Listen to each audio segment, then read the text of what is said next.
She'll never be a duchess. Augusta Helmsby said it with the small, finishing laugh that had served her at 3 counties' dinner tables and 1 bishop's drawing room, and she set down her teacup as one sets down a verdict from which there is no appeal. Across the morning-room threshold, in the half-shadow of the door propped open for the maid, bringing fresh coals, Clara Whitfield stood with the household ledger pressed against her front and did not move. Her left hand, half-gloved against the chill, held a pen. The pen had been about to enter a sum into the column for October's charity disbursements. It did not enter the sum. It hung above the page like a small, considered question. The verdict was not new. Clara had heard her aunt deliver it perhaps 11 times that month. At the dinner table with the brass dividers between them, in the corridor outside her own bedroom door, once at the lich gate after morning service. But this morning the laugh carried further because Mrs. Pettiford, the vicar's wife, answered it with one of her own. Twice spoken makes a thing true. Augusta knew that. So did Mrs. Pettiford. My dear Lady Helmsby, Mrs. Pettiford had said, one must hope a girl of Clara's quiet temperament finds her settled lot in the village. Not every face is made for the carriage drive at Almack's. Just so. Augusta drew the laugh smaller, the size of a private agreement. One does what one can. Clara closed the ledger with the calm motion she had taught herself at Carmichael Cottage, when Lady Edith Ashcombe had been dying by inches, and the household had needed someone to keep the books steady. The motion did not draw the eye. She stepped back from the doorway and into the passage, and she did not let her shoes find their travel sound on the boards. The east passage at Helmsby Hall ran past 3 closed doors and 1 window that gave on to the stable yard. She passed the window. The yard below was empty, the gravel raked smooth where the gardener's boy had drawn his rake at dawn. Beyond the wall, the lane to the village dipped between 2 oak banks already brown with October. The post would be late today. The bay had thrown a shoe on the Bath road. She had heard the undergroom telling cook in the still room 2 hours ago. She went up the small stair to the 3rd floor, to the room that had been the late housekeeper's, and was now hers because Augusta had judged the south-facing rooms unsuitable for a niece in half-mourning. The judgment had stood for 2 years. Clara had ceased finding it unkind, the way one ceases finding the wind in the eaves unkind. The room held a narrow bed, a press for her gowns, a writing desk by the small dormer window, and a Sheraton box of polished mahogany standing on the desk's left edge. A gift from her late father, the only piece of furniture she had brought from Wells when she came to live here 3 years ago. The box had a brass key. Clara turned the key. She did not look at her own face as she did it, though the small spotted glass above the desk would have let her. Inside the box, her father's prayer book, her mother's 3 letters, a small ivory miniature of Lady Edith Ashcombe, painted the year before her last illness, and, on the top, a single sheet of cream paper folded in 3, the seal broken, dated 3 weeks earlier. The letter began in Sir Charles Helmsby's clipped baronet's hand, which Clara had been reading since the day he had set down her father's will at her elbow and said, "My dear girl, this house is yours as much as ours," in such terms as a man of the law and a man of conscience may use without weeping. The letter ran, "My dear Clara, I am charged with a communication that will, if you will permit me, deserve your private hearing before any other ear in this house comes by it. His Grace the Duke of Ashcombe, Theodore Carmichael, has done me the honour, by his own hand and his own seal, of formally requesting your hand in marriage. The request is made through me as your guardian, as your father wished, and is in every form and substance consistent with what a man of his name owes to a woman of yours. His Grace asks only that I keep the matter close, until he may come himself to bring you what was left to you, by the express wish of his great aunt, Lady Edith Ashcombe, in such time as her nephew should find the courage he had always meant to find. I am, my dear, your guardian still, Charles Helmsby." Beneath Sir Charles's hand, folded inside the same paper, was a second sheet. This one in Lady Edith Ashcombe's older, harder scholar's hand, which Clara had read by Lady Edith's bedside on every grey afternoon of the last 6 weeks of her life. Clara, child, the second Carmichael ring is for you in such time as my nephew finds the courage I always knew he would find. He is slower than his father in this one thing only. Wait for him as I waited for the snow to come down off the moor, patiently, because it always comes. Edith. Clara read both letters once. She read neither of them a second time. She did not, with these letters, need to. She folded them back, turned the key in the brass lock, and slid the small key into the seam of her cuff, where her thumb could find it without thought. She set her ledger down on the desk. She drew the cap from her pen and entered the morning's sum into the column for October's charity disbursements. The figure was 8 shillings, 6pence. 2 guineas for the curate's coal purse. The pen moved easily once the figure was decided. Her hand had stopped trembling somewhere between the morning room threshold and the 3rd floor. She looked at her hand on the page for a long moment. She did not let what she felt become a sentence in her head, because if she let it become a sentence, she would have to listen to it. The sentence that was very nearly there was this: that her aunt, 11 floors and 1 ledger and 3 Sheraton drawers below, did not know what was lodged in the small mahogany box at the top of the 3rd floor stair, and that Augusta's laugh, when at last it learned what she did not know, would be the smallest laugh of the year. Clara closed her eyes. She let the sentence not happen. She entered the next charity sum. Below stairs, in the still room, Cook was scolding the undergroom for tracking gravel in. Outside, beyond the kitchen garden wall, a robin in the holly was singing the brief, bright song that meant the morning was holding clear. Clara listened to the robin for the 4 bars it gave her and went on with her work. 2 days' ride west, at the south face of Ashcombe Park, where the grass ran down to the home wood and the great oak Theodore Carmichael's father had planted at his birth, still stood untrimmed. At the foot of the slope, the 9th Duke of Ashcombe was standing at his study window with a leather case in one hand and a folded letter in the other, and was thinking about the Bridgewater Road. The Bridgewater Road, taken at a steady walk-trot from Ashcombe to the village of Helmsby in Wiltshire, was a thing of perhaps a day and a half by the post, or 2 days on horseback if one allowed the horses their rest. He had taken it twice already this autumn.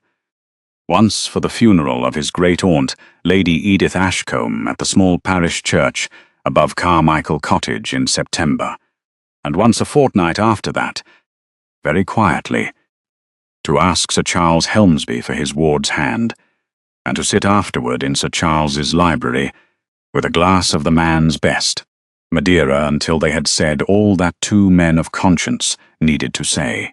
He had ridden home from that second journey with the matter settled, his great-aunt's leather ring-case in his coat pocket, and a promise that the engagement should be kept private for as long as Theodore wished. Until his own sister, Lady Anne Ashcombe, returned from her godmother's at Whitby, until the Carmichael Cottage repairs were complete, until he could come himself to give the second Carmichael ring into Clara Whitfield's hand the way his great-aunt had wanted it given. His sister was due at Ashcombe in 3 days. The Carmichael Cottage roof had been mended on Monday last. The leather case was on his desk. He had been at the study window a quarter of an hour. The light off the east face of the house had moved over his hand twice in that time, and twice he had not looked at it. The portrait above the fireplace was of his father, the 8th Duke of Ashcombe, who had not been a fortunate man in his last decade. Theodore's father had loved horses and bad advice in roughly equal measure, and the estate had carried the cost of both for 19 years before the cost had finally come due. Theodore had inherited the title 2 years ago at 26, and what he had inherited with it had not been the estate his grandfather had left, but a substantial first mortgage upon it, a second mortgage upon the home farm, 3 counties' worth of unpaid mason's bills, and a long, quiet letter from his late mother's solicitor outlining how things stood. He had read the letter once. He had not, with that letter, needed to read it twice either. There was a particular grim economy in the Carmichael habit of mind. You read difficult truths the once, and you set them down, and you began the work. The work had taken 2 years. The first mortgage was retired. The second was reduced by half. The mason's bills had been paid in installments through the spring. The home farm had a new tenant on a long lease, and a steward who understood, as the last steward had not, that the home wood was to be coppiced and not felled. He could walk through any room at Ashcombe, now without flinching at what had been soldered from it. The portrait of his father stayed because Theodore had decided, on the morning after the title came to him, that the portrait was the one item of furniture in the house that he would not punish for what his father had done. He had not in all the work found time for the courage his great-aunt Edith had said he would find. He had thought, while his father was alive, that he would find it in the year after the title fell to him. He had thought, after the title fell, that he would find it when the second mortgage was retired. He had thought, when the second mortgage was retired, that he would find it when his sister Anne came home for Michaelmas. Each time the thing he had decided on, as the threshold had come and gone, he had decided on the next. His great-aunt had observed this from her chair at Carmichael Cottage, and she had not said any of the obvious things. She had said, instead, one September afternoon, the last lucid afternoon of her life, "Theodore, I have left the second Carmichael ring to Miss Whitfield. I have written it into the codicil. If you require a reason to go down to Helmsby Hall in November, you may now find one at the bottom of my writing box." He had said, "What is the reason, Aunt Edith?" She had said, "The reason is the ring. If you require a further reason, you are not the boy I have been correcting at Latin since you were 7. He had not, that afternoon, found a reply. He had taken her hand. She had patted his with the small, precise pat of a woman who has decided everything she is going to decide. She had died 3 weeks later. He had ridden down to Helmsby Hall a fortnight after the funeral, sat in Sir Charles's library, and asked, in such terms as a man of his name owes to a woman of hers, that Sir Charles permit him to write to Miss Whitfield directly through her guardian. He had written. Sir Charles had answered. Theodore had ridden home with the matter settled. He had not written to Clara herself. He had judged it not his place to write to her before he could come himself, and put the ring into her hand. His great-aunt's wish had been very particular about the hand and the giving. He had honoured the wish. He had also, perhaps, in honouring it, indulged the older Carmichael habit of postponing the moment of plain courage to a slightly later afternoon. His sister was due at Ashcombe in 3 days. The Carmichael cottage roof was mended. The leather case was in his coat pocket. He had ordered his horse for first light. He turned the case over once in his hand. It was good leather. It had carried the ring across 2 Carmichael generations. He set it back into the inner pocket of his riding coat, drew the coat from the chair where it hung, and went out to the stable yard to look at the horse that was to take him to Helmsby Hall. The horse, a bay 6-year-old his late father had bred, and which Theodore had refused, on principle, to sell, stood quiet in the cobbled yard while the head groom checked the off-fore. The morning held clear. The sky over the home wood was pale, the kind of pale that holds for a day's ride. The head groom said, "He'll go, Your Grace." Theodore touched the bay's neck with the gloved knuckle of his left hand. The small Carmichael gesture his great-aunt had taught him in his childhood when the bay's mother had been put to him as the first horse he was to learn upon. He said, "Then we shall go." He went into his study a last time. The portrait above the fireplace had not moved. He addressed the portrait under his breath, because he had taken to addressing the portrait under his breath these 2 years past and he had not yet entirely outgrown the habit. He said, "I have left the work in good order. I shall be back within the fortnight. I am going for a girl, sir, and you may think of it as you please." The portrait did not answer. He had not expected it to. He took the Bridgewater Road at the steady walk-trot of a man who has decided everything he is going to decide. The morning of the third day after Augusta Helmsby's verdict in the morning room, Clara Whitfield came down the small stair of the East Passage, carrying the household ledger and a square of folded blue cambric.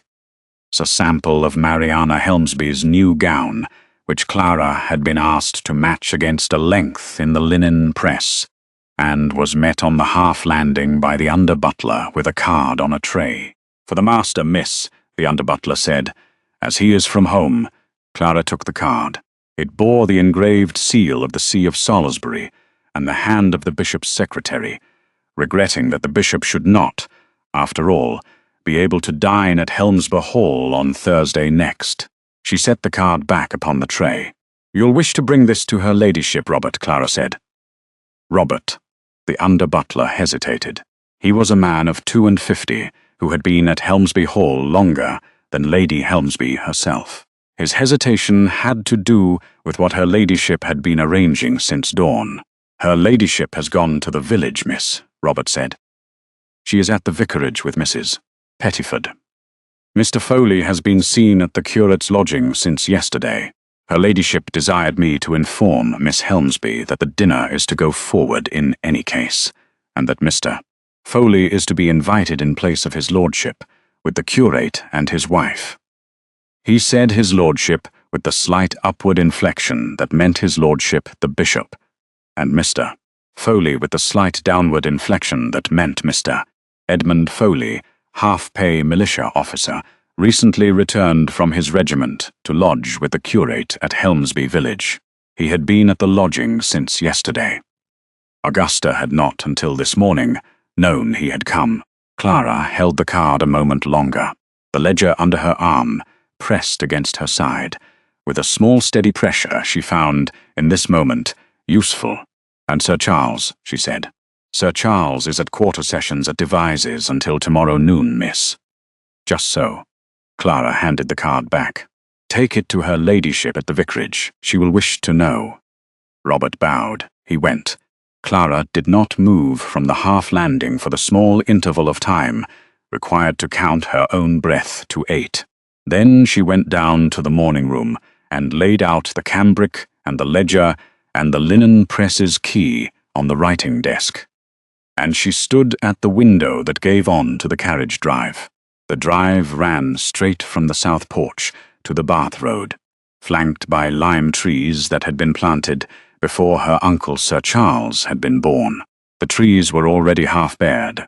Beyond them, the Bath Road went southwest to Devizes, where Sir Charles was, and east to Salisbury, where the bishop was, and further west, by Bridgewater, to Ashcombe, where she did not let herself look. The dinner was to be on Thursday. This was Tuesday. Sir Charles would be home tomorrow noon. Augusta had decided on Mr. Foley. Augusta had decided, evidently, that the dinner she had originally intended as a half-formal introduction of her own daughter Mariana to the curate's bishopric circle was now to be turned to a different purpose. Mr. Foley had been brought down from his lodging at Salisbury to Helmsby. Augusta had been at the vicarage since dawn. Mrs. Pettiford was a woman who carried what she heard at the vicarage to whomever might wish to hear it. By Thursday at dinner, the dining room of Helmsby Hall would hold the vicar, his wife, Mr. Edmund Foley, Augusta, Mariana, Sir Charles, if he had returned in time, and Clara herself. Clara understood now what dinner this was to be. She looked at her own hand on the curtain rail. Her hand was not trembling. Her hand had not trembled, she thought, since the morning room verdict 3 days ago. The verdict had done some part of its work. The rest had been done by the letter in the mahogany box. But the letter said, "Until his grace may come himself." The letter said, "Keep the matter close." The letter said her uncle Sir Charles was bound by his word to his grace to keep the matter from his own wife until his grace came. Augusta did not know. Augusta would not know until his Grace came. His Grace was perhaps 2 days west on the Bridgewater Road, or perhaps not yet on the road, or perhaps in his study at Ashcombe with the leather case still on his desk. Clara had no way of knowing which. She had Sir Charles's hand in writing. She had his Grace's name in Sir Charles's hand. She had her own promise to her uncle that she would speak of it to no one until his Grace himself came. She had, between now and Thursday dinner, no way of preventing Augusta from arranging at table the announcement her aunt had decided to make. Clara stood at the window a moment longer. The robin in the holly was not singing this morning. The morning held grey instead. The lime trees stirred and steadied. "Miss?" said a voice behind her. Mariana Helmsby had come into the morning room without Clara hearing her. Mariana moved through her own house with the silent walk she had affected at 19, for the purpose of not being asked, by either of her parents, what she was thinking. She was in a primrose yellow morning dress that did not suit her colouring, and that Clara had told her, gently, the day before, did not suit her colouring. She was wearing it this morning, to spite her mother, who was not in the room to be spited. "Mariana, Mamma has gone to the village. I know. She has invited Mr. Foley to dinner on Thursday." "I know that also." Mariana came across to the window. She stood at Clara's elbow. She was a fraction taller than Clara, and a year older than her mother believed her to be, which was 18 instead of 19. A small private mercy Augusta had decided upon when Mariana had first been thrown into the local circle, and had not, the first year, taken. Mariana looked out at the lime trees. "Mamma means to have an announcement made at dinner," Mariana said. "I overheard her tell Mrs. Pettiford yesterday in the still room. She means Mr. Foley to make it. I know that too. Cousin Clara." Mariana's voice did not change pitch. "I shall not let her." Clara turned her head. Mariana Helmsby was looking, not at Clara, but at the lime trees. Her chin was very steady. She had not, in 3 years under the same roof, said any sentence so direct. "I have known Mr. Foley a little longer than Mamma supposes," Mariana said. "I have known him, I think, well enough to be done with knowing him. I shall not let him stand at dinner on Thursday and make his speech as if he had a right to make it. Cousin, you shall not have to say anything to Mamma." Mariana folded her hands at her face, the way her mother had taught her to fold them. "I shall manage, Mamma. I shall not promise you how. I shall only promise you that Mr. Foley shall not, at Thursday's dinner, speak the sentence Mamma has put in his mouth." "You have, cousin, my word." Clara was silent. The robin had begun again, somewhere out beyond the holly. The lime trees stirred. Mariana was still looking at the trees. "Mariana," Clara said, "you are kinder than I have been able to believe." "I am not kind, cousin." Mariana's mouth moved very slightly. "I am angry. They are not quite the same thing. They are useful in some of the same rooms." She turned then, and her primrose skirt brushed Clara's grey one, and she went out of the morning room by the door that led to the gallery, and she did not look back. Clara stood at the window for a long moment after she had gone. The ledger had slid an inch on the writing desk where she had set it down. She did not pick it up. She did not, in this moment, need to do anything with her hands at all. Outside, on the carriage drive, a single rider on a bay horse was coming up from the Bath Road at a steady walk-trot, in the unhurried manner of a man who has decided everything he is going to decide. He was still half a mile away. He was wearing a dark riding coat. He carried a single small leather case at his side, against the line of his hip. Clara did not, at this distance, recognize the horse. She did not need to. She knew the seat of the rider on it. She had ridden out twice, with that seat from the gate of Carmichael Cottage, when its mistress had been dying, and its nephew had come down for the afternoons. His Grace the Duke of Ashcombe was a day and a half early. Clara closed her eyes. She let, this time, the sentence happen. The sentence was, "He has come on Tuesday, and Augusta does not know what is in the morning room desk, and Sir Charles is at Devizes, and Mariana is angry, and Mrs. Pettiford carries gossip the length of 3 parishes, and the cambric on the desk does not, after all, match the swatch in the linen press. She opened her eyes. The bay had come up to the lime trees. The rider drew rein. He swung down from the horse with the small, unhurried motion of a man who has ridden 2 days and has not yet decided he is tired. The head groom of Helmsby Hall came out to take the horse. The rider gave the bay a touch on the neck with the gloved knuckle of his left hand. The small Carmichael gesture Clara had seen Lady Edith Ashcombe receive in her chair at Carmichael Cottage on the last lucid afternoon of her life. "My name is Carmichael," the rider said to the head groom. "I am, for the moment, a friend of the household. I should be obliged if you would carry my card to whomever, in Sir Charles Helmsby's absence, is presently keeping the keys of the house." The head groom, who knew very well what name and what title belonged to the small folded card the rider had drawn from his coat pocket, bowed without hurry. "Mr. Carmichael," he said, "I shall carry it directly. Will you step in?" "I shall walk a little in the lime walk first," the Duke said. "I would not, on such a morning, be sorry to stretch my back." He smiled, very small, at the head groom. He turned. He walked at the slow, steady pace of a man who has decided to give the household a small interval to organize itself down the avenue of half-bared lime trees towards the south porch. Clara watched him from the morning-room window. She did not call out. She did not knock on the glass. She did not, by any motion of her hand, indicate herself. She had, the letter said, made her Uncle Sir Charles a promise. She had made the promise 3 weeks ago. She had kept it 3 weeks. She would, she found, keep it the further hour. The Duke walked the length of the lime walk. He stopped at the halfway bench. He looked up at the south face of the house. His gaze travelled along the 1st floor, the 2nd floor, the 3rd floor. It came to rest on the small dormer window of the 3rd floor that gave on to the room that had been the late housekeeper's. He did not, of course, know that it had been the late housekeeper's. He looked at the window because the window was lit by the morning light, and because, perhaps, he had counted 3 floors up. Clara, in the morning room 1 floor below the dormer, was not at the dormer window. He could not, therefore, have seen her face there. He looked at the window a moment longer. Then he looked down at the porch. The under-butler, Robert, had come out by then with a footman. The Duke went towards them. They bowed. Robert took, with a small careful motion he had perfected in 40 years of service, the folded card the Duke gave him. Robert read the card. He did not, in his own face, show that he had read it. He bowed once again.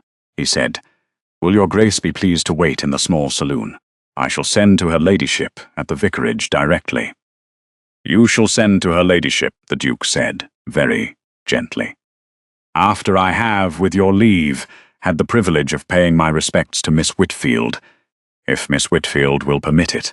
Sir Charles knows my errand. I should, by Sir Charles' permission, speak with her first." Robert, who had been at Helmsby Hall longer than Lady Helmsby herself, who had known Sir Charles since Sir Charles had been a young man of trade, who had carried Clara Whitfield's father's small black coffin out of the porch 4 years ago. Robert bowed once again. "Your Grace," he said, "Miss Whitfield is in the morning room. I shall show your Grace directly." He turned. The Duke followed. They went up the porch steps and through the hall and along the gallery towards the morning room, and the morning room's door was already half ajar, because Clara had not, after Mariana had left her, gone to close it. Robert stopped at the door. He drew breath. He said, very quietly, the small sentence he had not, in 40 years of service at Helmsby Hall, ever had occasion to say, "Miss, His Grace the Duke of Ashcombe begs leave to wait upon you." Clara turned from the window. The morning room was full of grey October light. Her hand was steady on the curtain rail. She had time, in the half-second, before the door opened wider, to think one small, clear thing. The thing was, my aunt is at the vicarage, my uncle is at Devizes, My cousin has promised me one thing she cannot quite deliver, and the second Carmichael ring is, by his great-aunt's wish, in his coat pocket. The verdict of 3 days ago is, between this room and the carriage drive, no longer the only verdict in the house, she said. Robert, show him in. Robert showed him in. The Duke crossed the threshold. He was a man of 28, lean as the bay he had ridden 2 days, dark-haired, dark-eyed, with the clean-shaven jaw and the cut of cheekbone the Carmichael portraits at Ashcombe had carried for 3 generations. He was wearing the dark plum riding coat his sister had insisted he take to the country, a cream waistcoat, a fresh cravat tied for the call. He stopped 4 paces inside the room. He bowed, not the formal bow of a man at a court drawing-room, but the half-bow of a man who has come a long way, and would rather, if she would permit it, look at her face than at the rug.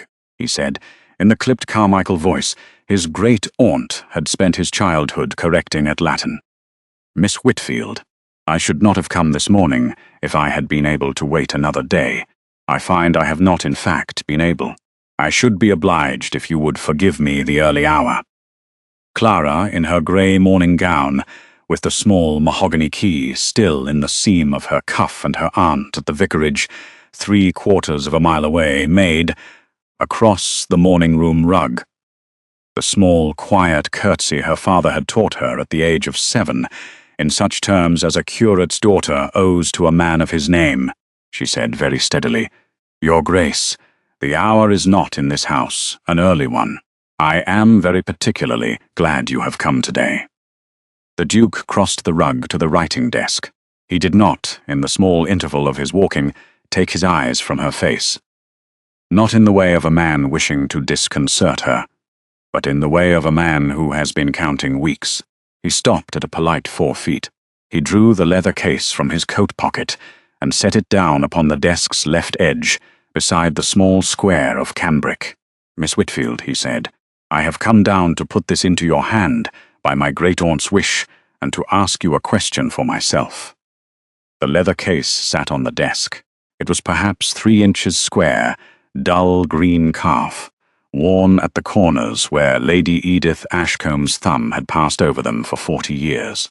I have written to your guardian, the Duke said. Sir Charles has done me the kindness of replying that you are at liberty to receive my address. I should not, however, present the case until I had heard from you. I shall stand here, and the case shall sit there, until you have, very plainly, told me what you wish me to do with it. He stepped back a half-pace from the desk. He set his hand behind his back. He was, Clara observed, perfectly composed in the matter of his shoulders, and not at all composed in the matter of his right thumb, which had gone to the rim of his signet ring, and was passing over the rim, and had not stopped. She said, Your Grace, I have your guardian's. I have my guardian's letter. I read it 3 weeks ago. I have read it once a day since. I understood from Sir Charles that you had it. I have answered it, in private, every day since. I have not in private said no. He drew breath. He did not let his face change. The thumb on the signet ring stilled. Miss Whitfield. Your Grace, Clara said, you have not asked me your question.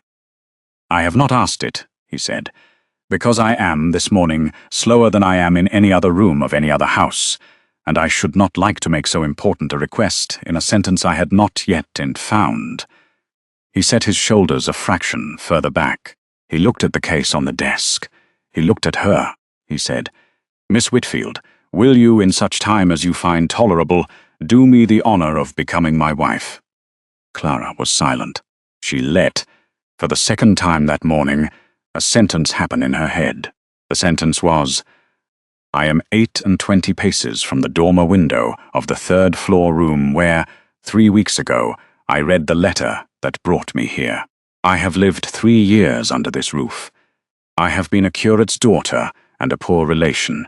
I have been told, 11 times this month, that I shall never be a duchess. And the man who is asking me has ridden 2 days to ask, and is, in this room, more uncertain than I have ever seen a man of his name. She let the sentence finish. She said, "Your Grace, I will."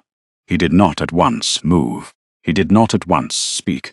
He set his hand very carefully on the rim of the writing desk, as a man setting his hand on a ship's rail in a moment of unexpected steadiness.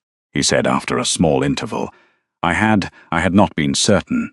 Your aunt has been very gracious in writing to me of Mr. Foley. My aunt does not know what is in my desk." Just so. He looked for the first time since he had crossed the room, almost amused. The amusement was very small. It was, Clara observed, the amusement of a man who has been holding his breath since the Bridgewater Road.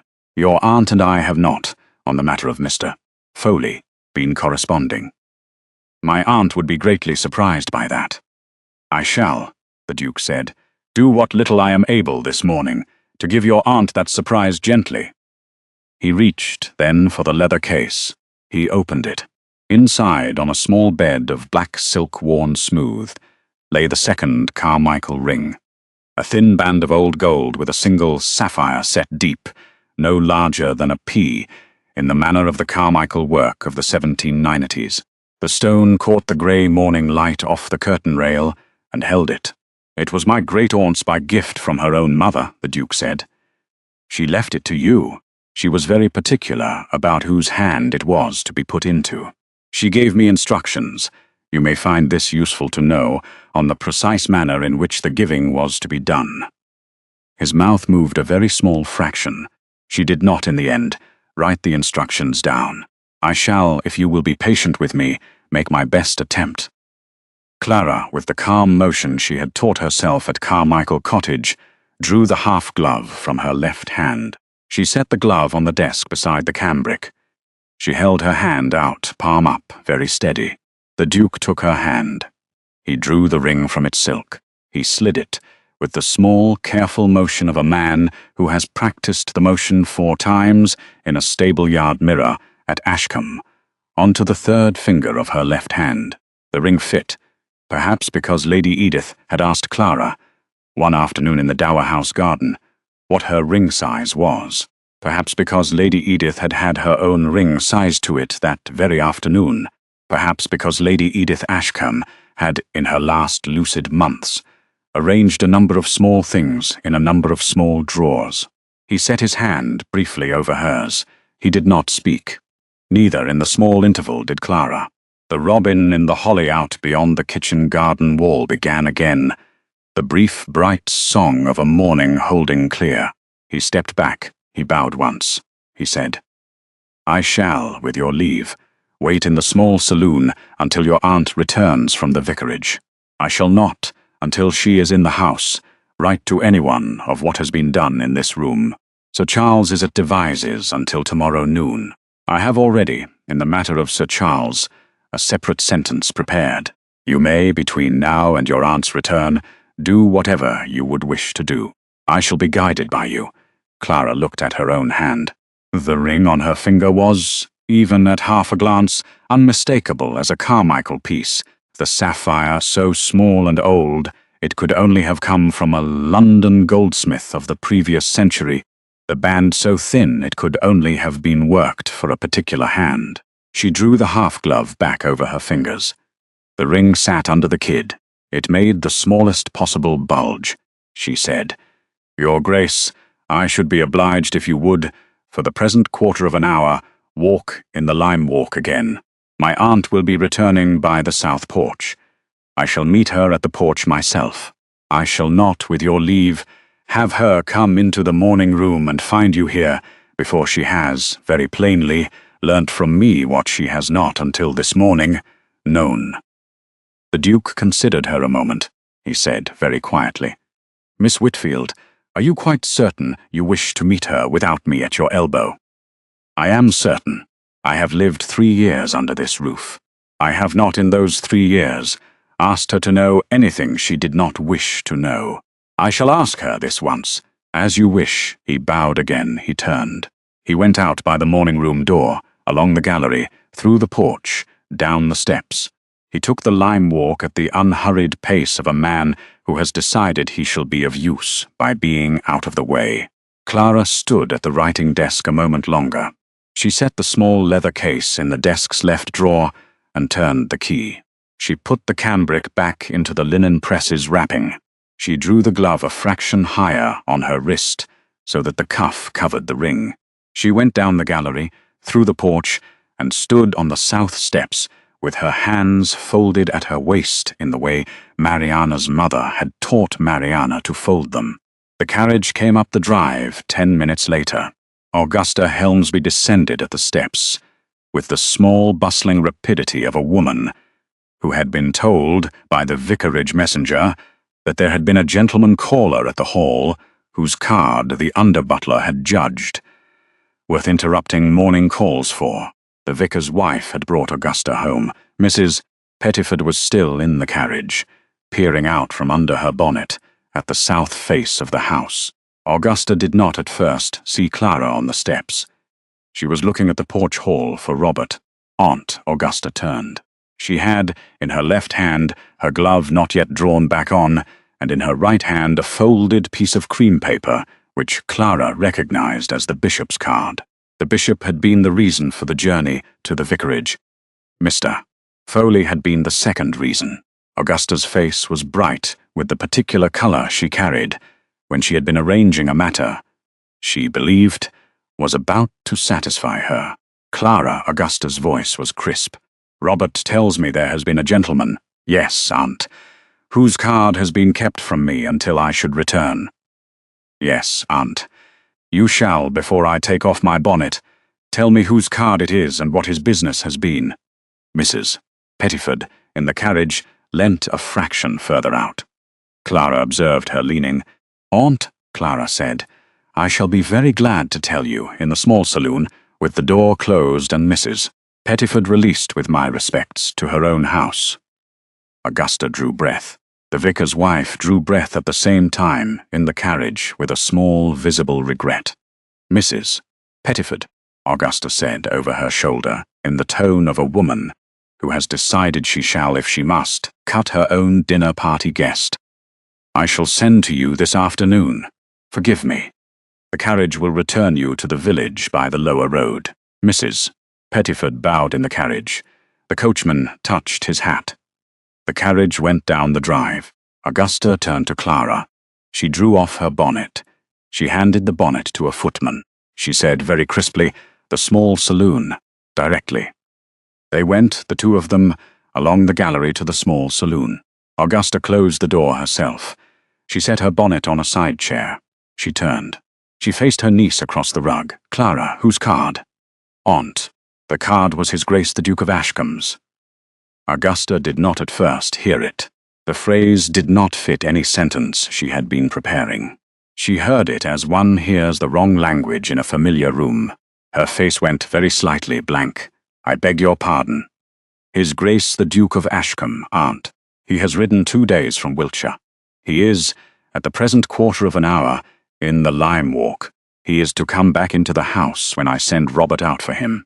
Clara. He has come, aunt, to ask me a question. He asked it half an hour ago in the morning room. I have given him my answer. The answer was yes. Augusta sat down. She did not, in fact, mean to sit down. She found the chair behind her, and she sat. Her right hand, still holding the bishop's card, came up and laid the card on her own knee with the small absent motion of a woman setting a card down to be picked up again later. Clara. Aunt, I have been very wrong this last week to keep the matter from you. I had given my uncle, Sir Charles, my promise that I should not speak of it until His Grace himself came to put the ring into my hand. The ring is now upon my hand.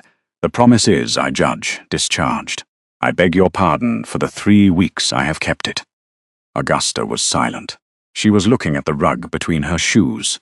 She was looking at the small worn place in the rug where her own bonnet ribbon, dropped one morning the spring before, had marked the wool. She did not for a long moment raise her face. Mr. Foley, she said, in a voice that was, for the first time in 3 years under that roof, neither crisp nor finishing, is at the vicarage. He has been brought down at my invitation.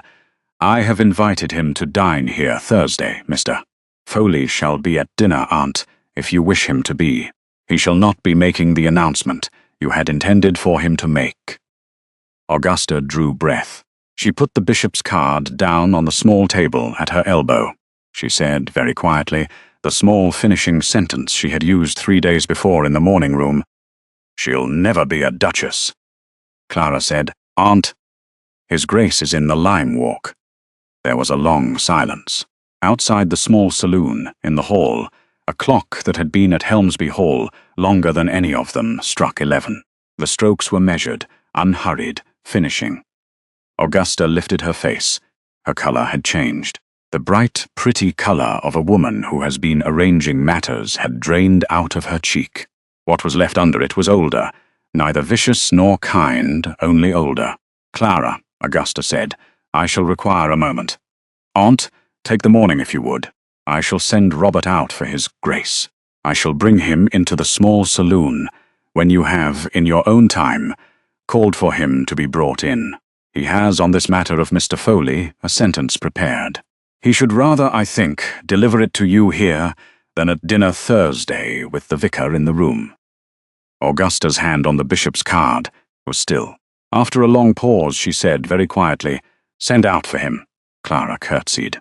She left the small saloon. She went along the gallery and out the porch, and down the steps and along the lime walk to where the Duke of Ashcombe was standing with his gloved hand on the halfway bench, looking up at the south face of Helmsby Hall. He turned at her step. He did not, at the question in his eyes, ask anything aloud. "She will receive you," Clara said. "She is in the small saloon. I shall be with you."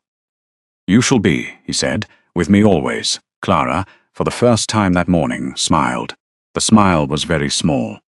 They walked the lime walk back together. Robert was waiting on the porch. He bowed. He opened the door. The Duke gave his hat and gloves to the footman. He followed Clara along the gallery to the small saloon, and Clara opened the door of the small saloon, and went in first, and stood at her aunt's elbow and said, in the perfectly clear voice of a curate's daughter who has lived 3 years in a house in which she has not been thought to have one, "Aunt." "His Grace, the Duke of Ashcombe." "Your Grace, my Aunt Lady Helmsby." The Duke bowed. Augusta rose. She had time, in the small interval of his bow, to find the face she had used at 3 counties' dinner tables and 1 bishop's drawing-room. She found it. She did not, this once, find the laugh that ordinarily went with it. The face stood without the laugh. "Your Grace," Augusta said, "you are very welcome at Helmsby Hall. Lady Helmsby." The Duke bowed once again. "I am obliged to you. I have already taken the great liberty of speaking to your niece, and to her uncle, through correspondence. I shall, with your indulgence, speak to you a few minutes now of the matter of Mr. Edmund Foley." Augusta drew breath. Augusta did not, this once, speak. "I have been informed," the Duke said very quietly, "that Mr. Foley has been brought down to the vicarage at your invitation. I have been informed by my own household separately that Mr. Foley has lodgings at Salisbury, which he has very lately quitted. I have been informed by my late great-aunt's solicitor, separately again, that Mr. Foley has, this past summer, attempted to interest him in a question of family connections that did not, on examination, hold. I should not, Lady Helmsby, wish to embarrass you. I should wish only to ask, with your leave, that the dinner you have been planning for Thursday shall now go forward, and that Mr. Foley shall be at it, and that I shall be at it, and that the small announcement which you and I have separately been imagining for that evening shall be not the announcement Mr. Foley has been led to expect, but the announcement which Sir Charles and I have arranged. I should be obliged if you would permit me at that dinner to take Miss Whitfield in to table myself." Augusta sat down again. She had risen at his entrance. She sat down now without intention. "Your Grace," she said, "I shall be honoured. I am obliged to you, ma'am." The Duke bowed once more. "I shall present myself at dinner. I shall, between now and dinner, have the very particular pleasure of being shown the Helmsby Hall gardens by Miss Whitfield in such fragments of the day as her household business will allow her." I shall take rooms at the village inn. I shall not, with your indulgence, impose upon the hall. Your Grace, there are 5 rooms unoccupied in the east wing. I am obliged to you, ma'am. The inn will suit me. Augusta did not press further. The Duke bowed. He gave Clara his arm. They went out of the small saloon, along the gallery, into the porch, down the steps, and along the lime walk to where the bay was being walked in slow, careful figures by the head groom. Behind them in the small saloon, Augusta Helmsby sat for a long quarter of an hour, with the bishop's card on the table at her elbow. She did not, in that quarter hour, ring for tea. She did not, at the end of the quarter hour, take up her bonnet. She sat with her hands folded in her lap, as her mother had taught her at the age of 9 to fold them, and she looked at the small worn place in the rug where her bonnet ribbon had marked the wool the spring before.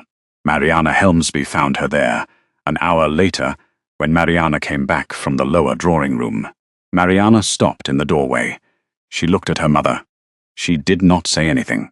Augusta did not look up. Mama, Mariana, Mama, Cousin Clara, I know, child, Mama. I had intended to tell you, at dinner this evening, what I knew of Mr. Foley. Mariana, what did you know of Mr. Foley? That he is, Mama, that he is not, what we have at this house been thinking him. Augusta sat very still. She said, after a moment, in a voice Mariana had heard, perhaps 4 times in her life, "Child, sit down." Mariana came across the rug and sat on the stool at her mother's knee. She did not, for the first time in 2 years, scrape the stool on the floor as she sat. The stool moved silently. Mariana folded her own hands in her lap, in the way her mother had taught her at the age of 9. She waited. Augusta did not look at her. Augusta said, at last, "Your cousin Clara is to be married to the Duke of Ashcombe." "Yes, Mama. He has just been in this room." "I know, Mama. You knew of the engagement." "I knew, Mama, of the letter your husband received 3 weeks ago." "I knew because Cousin Clara did not, 3 weeks ago, draw the door of her own room quite closed when she sat down at her desk to read it. I did not, until this morning, know what was to be done about it." Cousin Clara had given her word. Augusta said, "Just so." There was a small silence. "Mama, I am sorry." "What are you sorry for, child?" "I am sorry, Mama, for what you said in the morning room 3 days ago." Augusta's hand on her own knee made the small, slight motion of a woman setting a card down to be picked up again later. She did not, in the small interval, find the laugh. "Mariana, go and see whether cook has the venison out for Thursday. I shall come down in a quarter of an hour." Mariana rose. She kissed her mother on the temple. She had not, in 3 years under that roof, done so without being directed. She went out. Augusta sat. The clock in the hall struck the quarter. She sat through the quarter. The clock struck the half. She rose. She picked up her bonnet from the side chair. She did not put it on. She carried it under her arm and went out of the small saloon and along the gallery, and she went up the small stair of the east passage to the 3rd floor. And she stood for a long moment outside the door of the room that had been the late housekeeper's, and that was Clara's. And she did not knock. And she did not go in. She turned. She went back down the small stair. She went into her own bedchamber. She closed the door. The door's latch fell quietly. The house went on without her for half an hour more. The Duke of Ashcombe took rooms at the Helmsby Arms, the village inn whose sign had been painted by a Salisbury man 4 reigns before, and whose landlord, Mr. Cox, had the better part of 3 days' warning that a gentleman of Ashcombe's name would be wanting his best parlour. The best parlour at the Helmsby Arms was a low sailinged panelled room with a window over the village green, a small writing table, and a fire that had been laid since dawn against the chance of the gentleman being early. The Duke saw the fire and the table and the panelled room and was content with all 3. He took his dinner alone that first night. He wrote to his sister, Lady Anne Ashcombe at Whitby, that the matter at Helmsby Hall had been settled in the morning and that she might come down to Wiltshire by the road through Helmsby village. He wrote to his steward at Ashcombe that the Carmichael cottage garden was to have its hedges cut back, as had been ordered.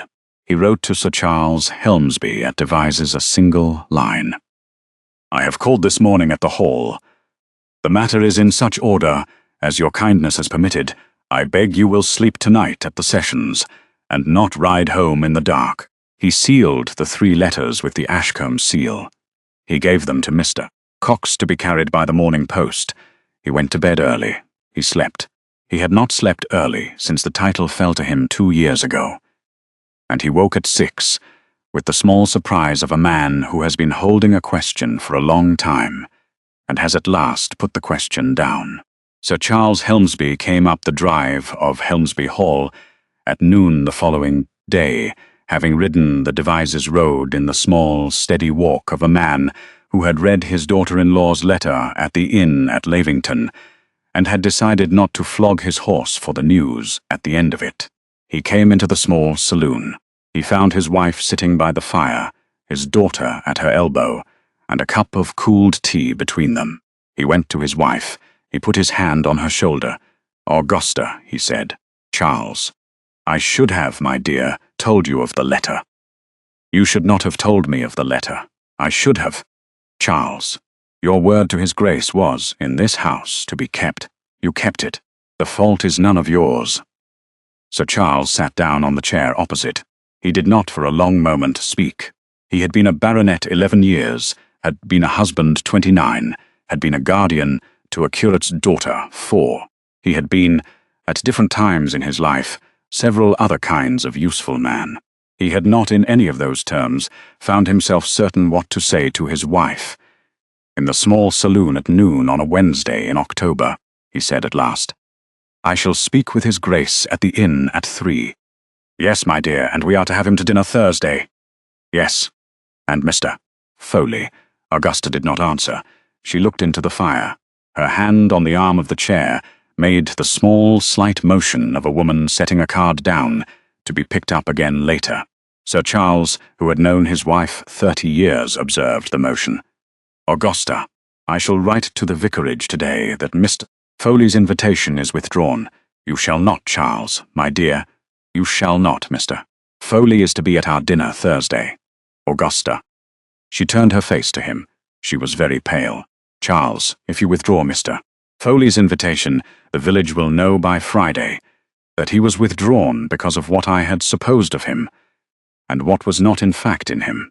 The village will know that I have been foolish about Mr. Foley. The village will know it through Mrs. Pettiford. I shall not, Charles, give the village that pleasure. Mr. Foley shall come to our dinner Thursday. He shall sit at the foot of the table. He shall see what announcement has been made. He shall, on Friday, go back to Salisbury at his own expense. I shall, on Friday, write to my cousin Lady Constance Greville in London. The matter shall be done. You shall, in the matter, do nothing." Sir Charles looked at her a long moment. He said, "As you wish, my dear." He rose. He kissed his wife on the temple. He went out of the small saloon. Mariana, at her mother's elbow, did not this time speak. She had been at her mother's elbow since the night before. She had not yet been sent to bed. Augusta, when her husband had gone, set her hand on her daughter's hair. She did not, for a long moment, draw her hand away. She said very quietly, "Mariana, child, fetch me the writing case from my bedchamber." "Yes, Mamma." Mariana went. Augusta sat looking into the fire. She did not, in the interval, find the small finishing laugh. The dinner on Thursday went forward at 6:30 in the dining-room at Helmsby Hall. The room had been opened, the long table laid, the silver brought out, the venison cooked, the candles burned in their branches above the brass dividers Sir Charles had made by a Birmingham silversmith the year of his baronetcy. The dividers were the long brass dolphin-shaped pieces that ran the length of the table and separated dish from dish. Old plate of a kind that had been carried at Helmsby Hall since Sir Charles's grandfather's day, when the grandfather had been only a man of trade. The dolphins on the dividers were tarnished at the lip and bright at the tail, as old brass dolphins always are. The Pettifords arrived at 6. Mr. Edmund Foley arrived with the vicar. Augusta received them at the porch. She received them in the dark gold silk she had worn at Mariana's launching. She received them without the laugh. The Duke of Ashcombe arrived at 1:15, riding the bay up from the village. He gave the horse to the head groom. He came into the porch in his black evening coat, with the small silver pin his great aunt had given him at her last Christmas, pinned at his cravat. He bowed to Augusta. He bowed to Mrs. Pettiford. He bowed to the vicar. He bowed very correctly to Mr. Edmund Foley. Mr. Foley bowed back. His bow was a fraction lower than the company warranted, and a fraction quicker than the moment required. Sir Charles came down from his dressing room at the half. He took his place at the head of the table. He set the company. The Duke was on his right. Clara was between the Duke and Mariana. Mrs. Pettiford was opposite the Duke. The vicar was at Augusta's right, Mr. Foley was at the foot of the table on Augusta's left. The place reserved in the geometry Augusta had taught Mariana for the gentleman in whose name a small announcement is to be made. Sir Charles raised his glass at the soup. "Friends," he said, "I shall, with your indulgence, take a small interval before the venison to make an announcement which my wife and I, and my niece, and our guest of the evening have agreed shall be made at this table." He looked round once. "My niece, Miss Clara Whitfield, has done His Grace the Duke of Ashcombe the honour of accepting his hand. The Duke and Miss Whitfield are to be married.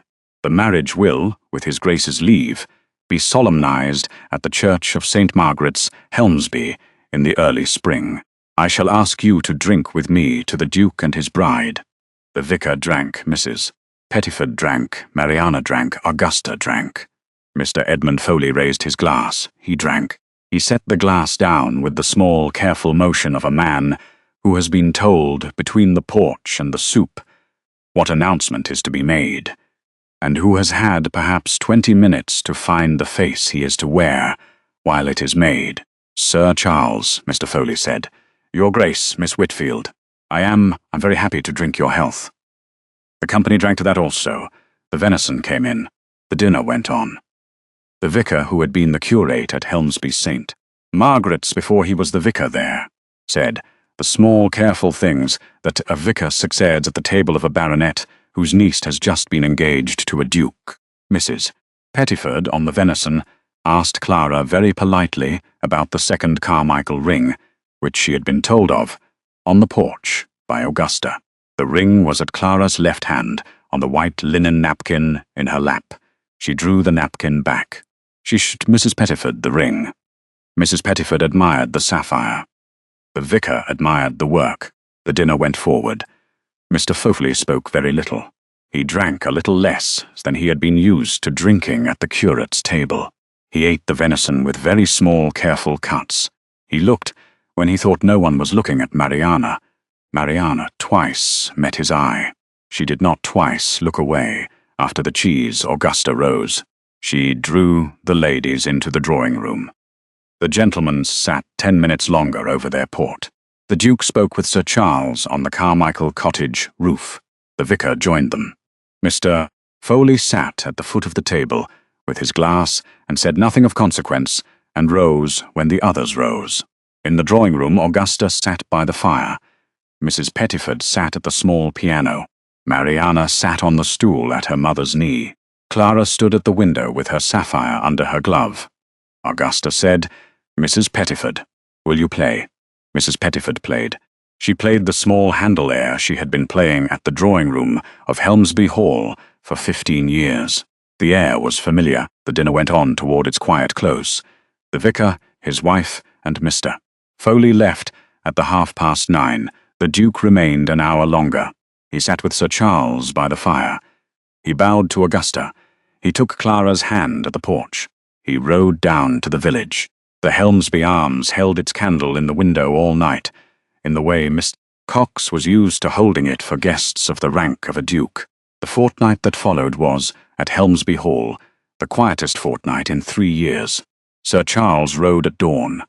The Duke walked up from the inn at 10. He took breakfast with the family. He walked with Clara in the kitchen garden and the lime walk, and along the lane to St. Margaret's. He did not, by Augusta's express request, sit beside Clara at meals where Augusta could not see them both at once. He sat opposite. He asked Augusta's leave in every matter of household arrangement that touched his presence. Augusta gave the leave with the small, precise courtesy she had practiced the morning after the dinner. She did not, in the fortnight, find the laugh again. In the kitchen garden, on the second morning, Theodore Carmichael told Clara at last about the leather case and the long ride. He told her about the portrait of his father above the study fireplace, and about the small letter he had addressed to the portrait the morning he had set out. He told her about Lady Edith and the codicil. He told her about the Bay's mother, and the small Carmichael gesture of the gloved knuckle. He told her in such terms as a man of his name owes to a woman of hers. Several other things he had not, in the morning room 3 days before, found a way to tell her. Clara, on the bench by the espaliered pears, listened. She had not, before that morning, heard him speak so long together. She watched the small motion of his thumb on the rim of the signet ring, which had begun and steadied while he spoke and had ended at the end of the speaking. "Quite still," she said. "Your Grace, you shall, in the kitchen garden, call me Theodore. The kitchen garden is, by old county usage, a Christian name room. I had not heard the usage. It is a usage I have at present invented. I should be obliged if you would honor it, Theodore. That is better." She smiled. He smiled also. It was the smile, she observed, of a man who had been waiting 2 years for the small permission of a Christian name in a kitchen garden, and had not, until the present morning, been quite certain it would come. On the third morning, Mariana joined them at breakfast. She did so without her mother's leave and without Augusta speaking against it. Mariana had taken, since the dinner, to coming to breakfast in a plain morning dress instead of the primrose. She had taken to sitting at her father's right hand. She had taken, in the same week, to writing letters in the morning room desk that had been Clara's. She did not, in those letters, tell anyone what was in them. Sir Charles, who saw her sealing one of them with the Helmsby seal on the Friday morning, did not ask. Clara, who came in with the cambric on the Friday afternoon, to find Mariana at the desk, with a letter and a small folded paper at her elbow that Clara recognized as her own old handwriting, asked. Mariana looked up. The small folded paper at her elbow had been written by Clara at Augusta's compulsion 3 weeks before Mr. Foley had been brought down to the village. It was a polite note declining an invitation to dine at the curate's. The note had been 3 lines long. Clara had not signed it more particularly than as your most obliged, Clara Whitfield. The note had gone to Mr. Foley by the vicar's hand a fortnight ago. Clara had not, on signing it, expected to see it again. Mariana said, "Cousin, where did you get the note?" "From Mr. Foley's lodging at the village." "Mariana, I went to it yesterday. I went because I had been a fool, cousin, the spring before last, and I had a private understanding with Mr. Foley that I had not, on the morning of the dinner, drawn close enough to a close. I went to his lodging to draw it close. He was at Salisbury for the day. His landlady let me wait in the parlour. I waited. I did not in the parlour sit quite still. There were 3 letters on the writing table. One of them was yours. I took it. Mariana, you took a letter from a man's writing table." "Yes, cousin, I took it." He had been showing the letter to my mother's friends. He had been showing the letter to my mother. He had been telling my mother, very quietly, that the letter was the beginning of an understanding he had been pursuing with you since the spring before last. He had been telling Mama, this past month, that he had been understood by you to be on the brink of an offer. He had brought the letter down with him from Salisbury for that purpose. I took it. Mariana lifted the small folded paper. "Cousin, read it now. Tell me whether it is what he had been telling Mama it was." Clara took the note. She read it. The note was 3 lines long. The note declined an invitation to dine at the curate's on a Friday 3 weeks before the dinner just passed. The note was, as Clara had written it, polite. The note was nothing else. "It is, Mariana, what I wrote." He had been telling Mamma this past month that it was the beginning of an understanding. It is no understanding. I know that, cousin. I have known it since I read it on his table yesterday. I have it now. I shall not at present give it back to him. I shall give it to my father this evening. Mariana and cousin, there is another thing. Mamma has, since the dinner, written to her cousin Lady Constance Greville in London. The letter went on Saturday. I have not been told what was in it. I have been told only that it went. Clara was silent. She looked at the small folded paper in her own hand. The paper bore, in the upper right corner, the postmaster's stamp from the village office. The date inked in the postmaster's careful hand, 3 weeks before the dinner just passed. The stamp was unambiguous. The date was unambiguous. The note was, by the postmaster's stamp, what Clara had written it as. She said, "Mariana, I shall keep the note.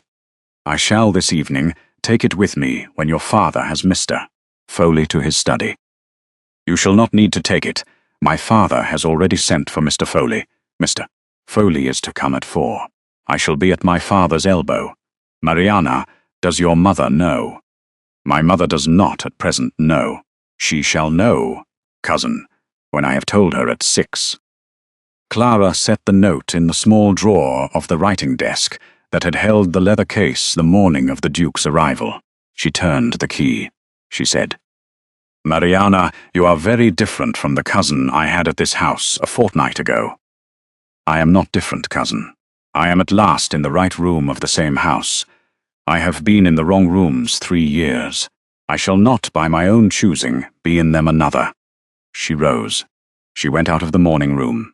Her skirt today, a plain dove-coloured stuff, made no sound on the floor. That afternoon, at 4, Edmund Foley came to the south porch of Helmsby Hall, on foot from the village. He was shown into Sir Charles's study. Sir Charles was at the writing table, with the small folded note Clara had given Mariana at 3. Mariana was at her father's elbow. Mr. Foley was given a chair. He sat. He was, the head groom afterward said in the stable-yard to cook, very pale. The conversation in the study took half an hour. The door was closed. The voices were not raised. At 4:30 the door opened. Mr. Foley came out.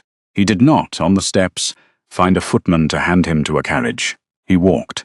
He took the lane to the village, at a pace that was not the pace of a man going home to a settled lodging. In the study, Sir Charles sat at his desk a moment longer. Mariana sat at his elbow. The note lay between them. The postmaster's stamp on the upper right corner, the polite 3-line declination beneath.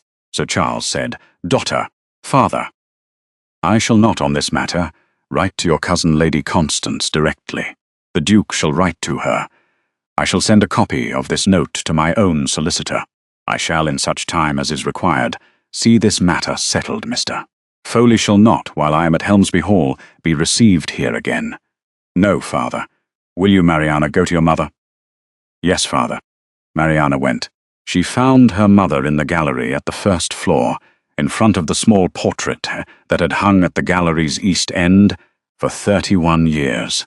The portrait was of Mary Whitfield, Clara's mother, Augusta's elder sister, painted at the age of 19, the year before she had married a curate of Helmsby Saint.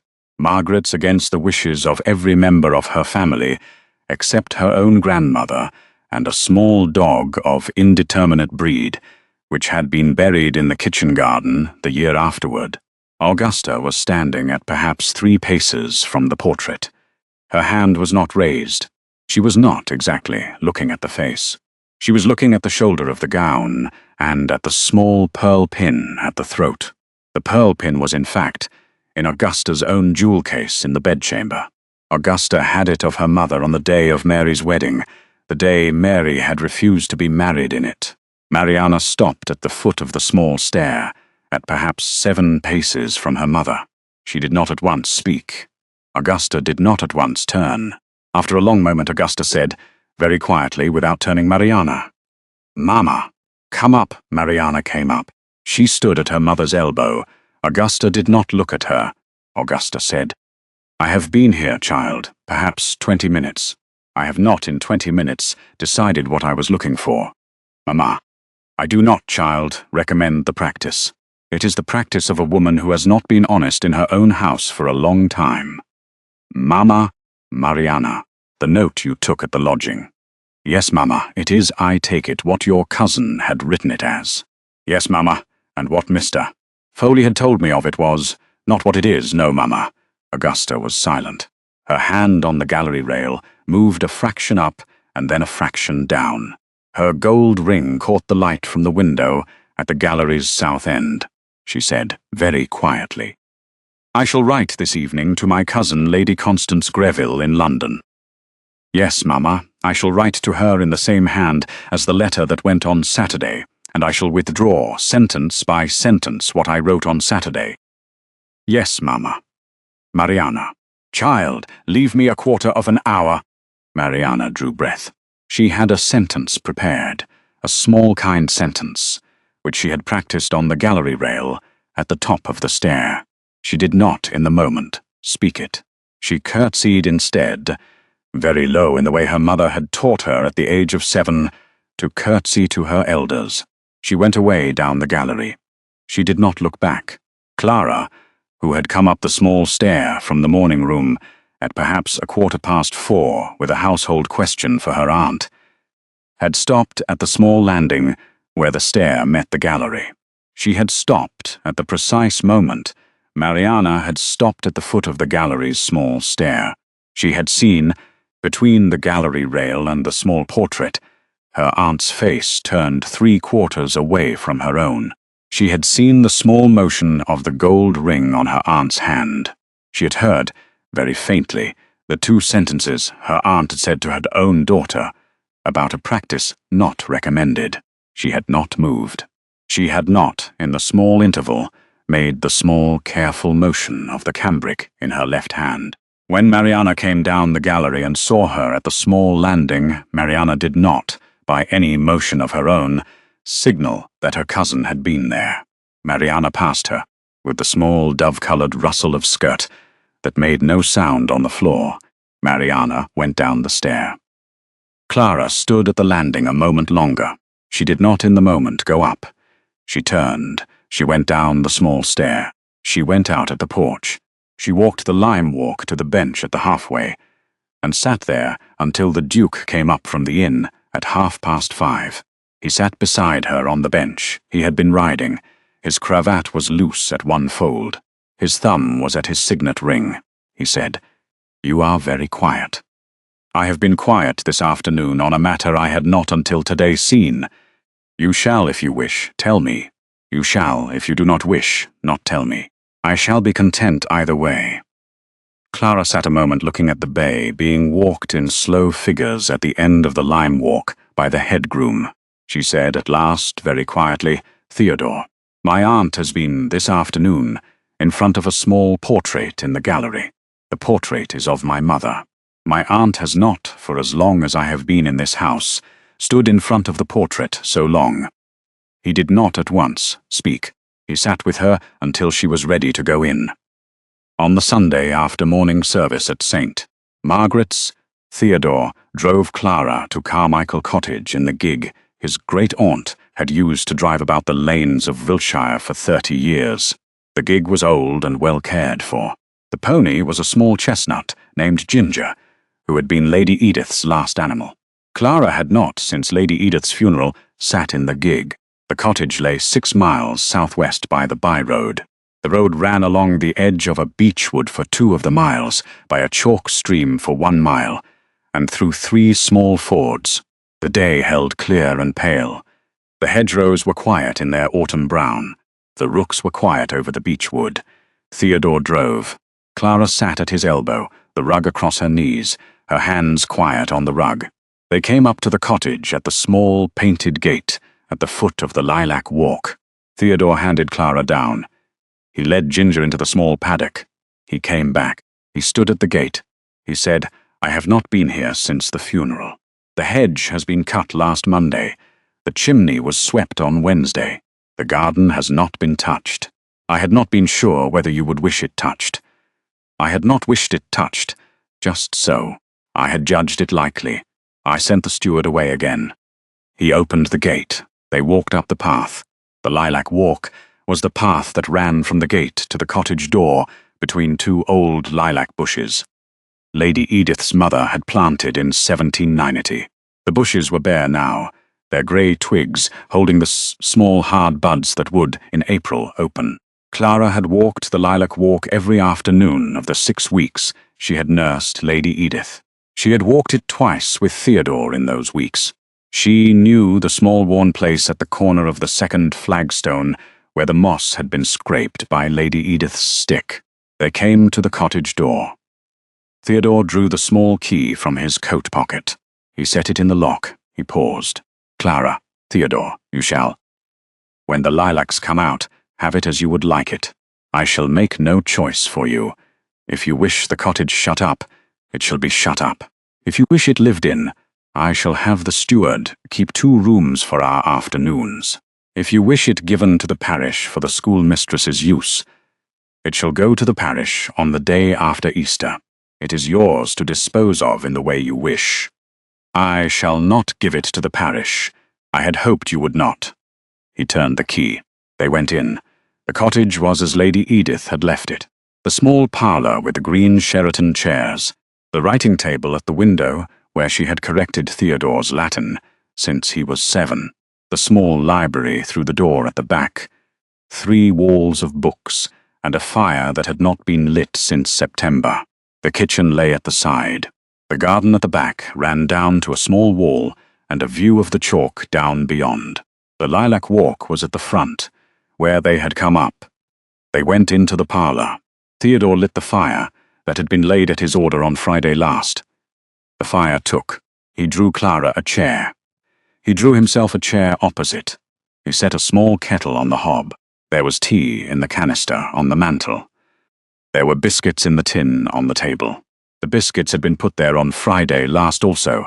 He made tea. He brought her a cup. He sat down opposite her. Clara, Theodore. This is, you may find this useful to know, the first afternoon since the title fell to me 2 years ago, that I have sat in this parlour without preparing, in my head, the next sentence I should say. I had observed. Had you? I had. You have, this last quarter of an hour, not been once at your signet ring. He looked at his own hand on his knee, the thumb of his right hand, which had spent 2 years passing over the rim of the signet ring at every difficult moment of every day, was at this present 1:15, quite still. That is true. I was glad to observe it, he smiled. The smile was, Clara noticed, the smile of a man whose face had not, in the previous 2 years, given the smile much occupation. The smile took a small additional moment to settle. He said, Clara, I have a small thing to confess to you. I had not, in the morning room at Helmsby Hall, told you the full account of my great-aunt's instructions about the giving of the ring. Had you not? I had not. My great-aunt's instructions were these. I was, when I had decided to come, to ride down by the Bridgewater Road on the bay. I was to take the small leather case in the inner pocket of my riding coat. I was to present myself at Helmsby Hall in the morning hour, at which the household had set its day in order, but not yet sat down to its noon. I was to ask for the morning room, not the small saloon. I was to set the case upon your writing desk. I was to stand at 4 feet and not at 3. I was, having done all this, to ask my question in such words as I should find on the morning, not in such words as I should rehearse in advance. That was the full instruction. That was the full instruction. It was not, Theodore, a very onerous instruction. It was, Clara, the most onerous instruction my great-aunt had given me in 21 years of her giving me instructions. I had rehearsed the morning before I rode out, an alternative speech which contained the phrase, My dear Miss Whitfield, I am, in coming, to fulfill the express wish of my late great-aunt, who was, as you will recall, exceedingly fond of you. I had rehearsed it 4 times in the looking-glass at Ashcombe. I had been pleased with it on the 2nd rehearsal. I had on the 4th seen quite plainly what was the matter with it. Clara. It was, my dear, the speech of a man who had come to fulfill his great-aunt's wishes. It was not the speech of a man who had come to ask his own question. I had thrown it away on the road. I had ridden in to Helmsby Hall on the Tuesday morning with no speech at all. You had observed, perhaps, the consequence. I had. You had, Your Grace, stopped at 4 paces and not 3. I had. It was, I shall confess to you, the only piece of my great-aunt's instruction I had managed in the room. The rest I had fabricated. Clara laughed. The laugh was not loud. It was the small, clear laugh of a curate's daughter, who had not, in 3 years under her uncle's roof, had reason for any laugh at all. Theodore, she said, I had thought you, at 4 paces, the most accomplished gentleman in Wiltshire. I had thought myself, that morning, the worst prepared duke in 3 counties. I had thought, between the morning-room door and the writing-desk, of asking you whether I might be excused half an hour to write my speech down. I should have given you the half-hour. You should not have given me the half-hour. You should have given me the answer. You did. I was, in the end, grateful for the giving. She set her cup down. She looked at him across the small parlour fire. She said very quietly, Theodore, tell me the speech you had thrown away on the road. He laughed. The laugh was, Clara observed, the second of his life that she had heard. The first had been on the Wednesday morning in the kitchen garden, when she had told him about Mariana's primrose yellow gown. The second was now. The laugh was short, dry, surprised by itself. My dear, he said, I shall not. The speech was very bad. The speech, in fact, contained a Latin tag I had misread in your hearing 4 years ago at Lady Edith's bedside. You had corrected me at the time. I had remembered the correction. I had put the corrected tag the morning of the rehearsals back into the speech in the uncorrected form. I had not, until the 4th rehearsal, observed that I had done so. Which tag? My dear, you shall mortify me. You have told me the speech contained a misread Latin tag. You have not told me which tag. I shall in this parlour not let you off. Clara, which tag, Theodore? He sighed. The sigh was the sigh of a man who has, against his own better judgment, agreed to mortify himself in his great-aunt's parlour at the hands of a curate's daughter. He said, Tempora mutantur et nos mutamur in illis. She drew breath. She looked at him with the slow, steady look she had given him at Lady Edith's bedside the day he had first said it. She said, Theodore, the tag is, in itself, correctly transcribed. The tag is, in fact, accurate Latin. Yes. What was the misreading? I had said in your hearing 4 years ago, Tempora mutamur et nos mutantur in illis. I had transposed the persons. You corrected me with such great gentleness that I had not, until I was half a mile down the road from your father's grave on the day after the funeral, understood that I had been corrected at all. Clara laughed. She laughed longer this time. She put her cup down on the small table. She laughed until her shoulders moved with it. Theodore Carmichael, she said, you are very vain. You are very vain of your Latin. You have been telling yourself since you were 7 that you were the family's best Latinist. You have not been. I have not been. You have been the family's 2nd best Latinist. The family's best Latinist was your great-aunt. The family's 3rd best Latinist was your sister. And the family's 4th best Latinist.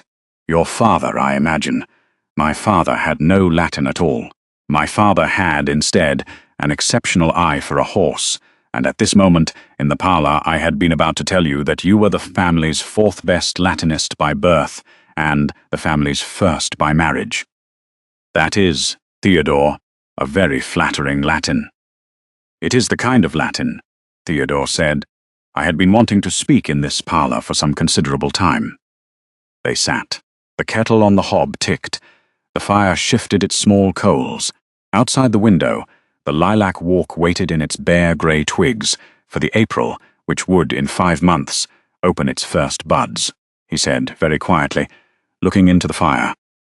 "When the lilacs come out, we shall come down by the Bridgewater Road, and we shall walk this path again.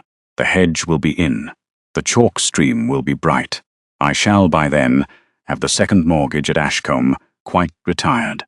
We shall sit in this parlour the way we are sitting now, and I shall tell you, very plainly, the Latin tags I have been afraid of.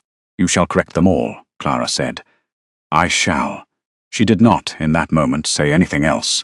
On the Monday morning, the morning after the gig had brought them back from Carmichael Cottage in the early dusk, a closed travelling carriage drawn by 4 greys came up the carriage drive of Helmsby Hall at 20 minutes past 10.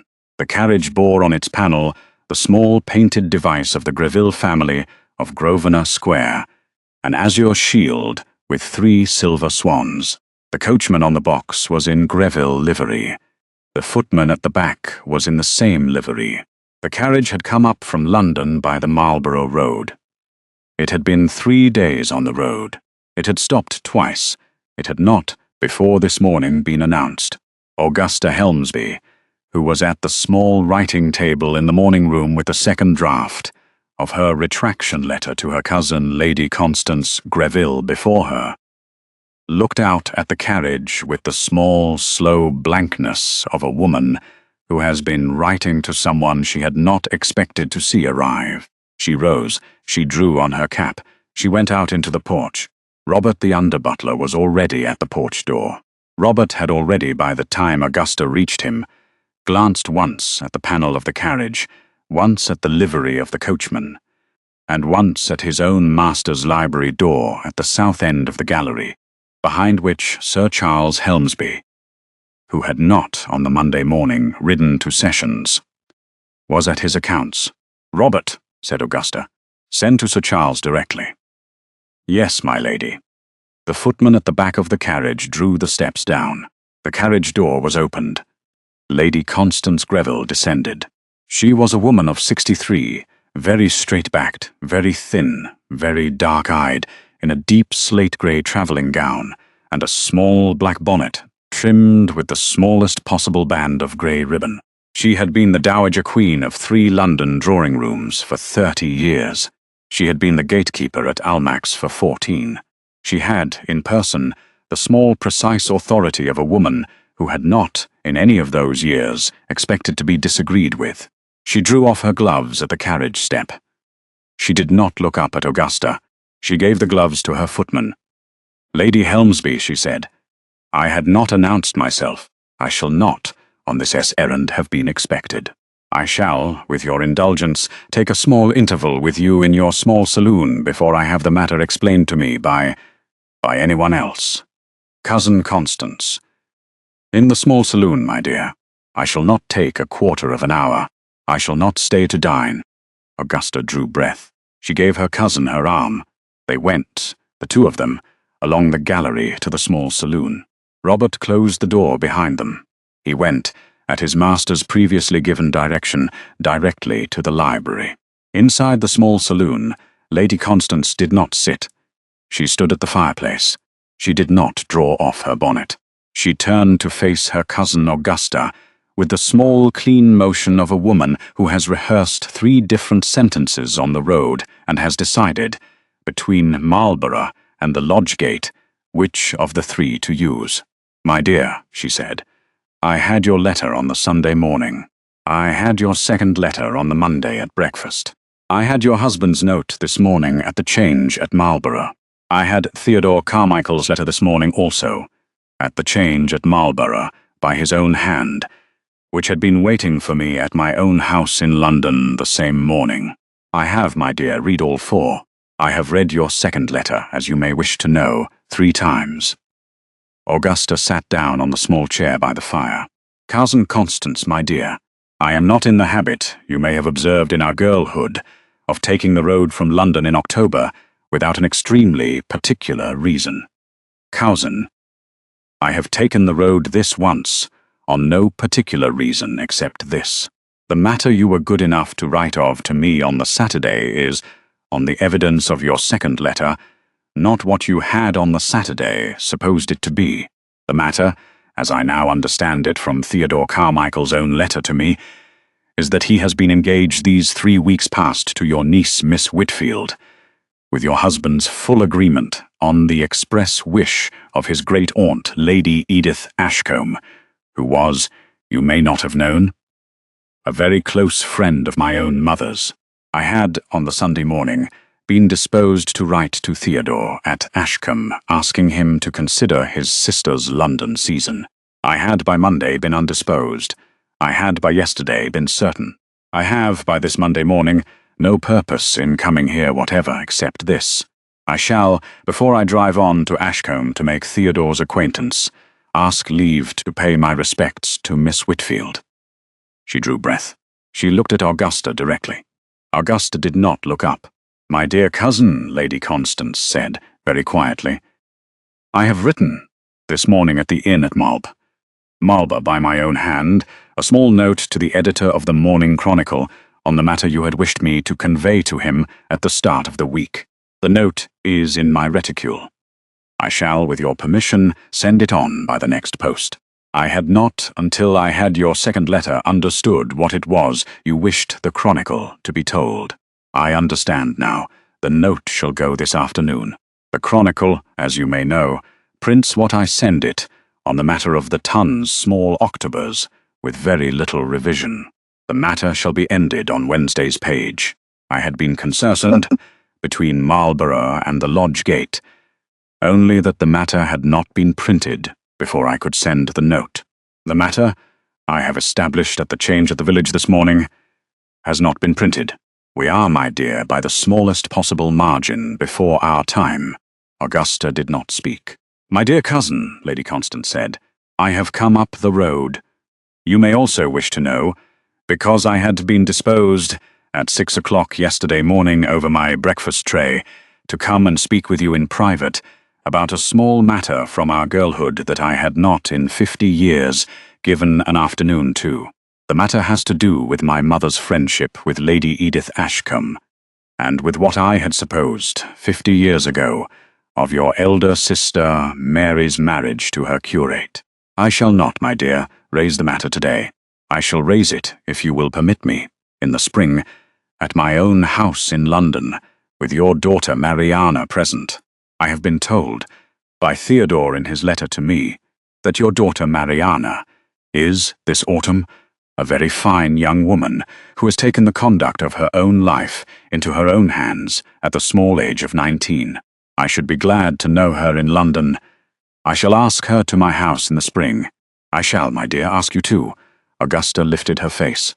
She was, Clara would learn afterwards from Mariana, who had been on the small stair at the south end of the gallery at the precise moment the small saloon door had closed, very pale. She said, after a moment, in the smallest voice Mariana had ever heard her mother use, "Cousin Constance, you are very kind." "I am, my dear, in this room at this hour, not particularly kind. I am in this room at this hour less unkind than I have been. They are not exactly the same thing." She drew off her bonnet at last. She set it on the mantel.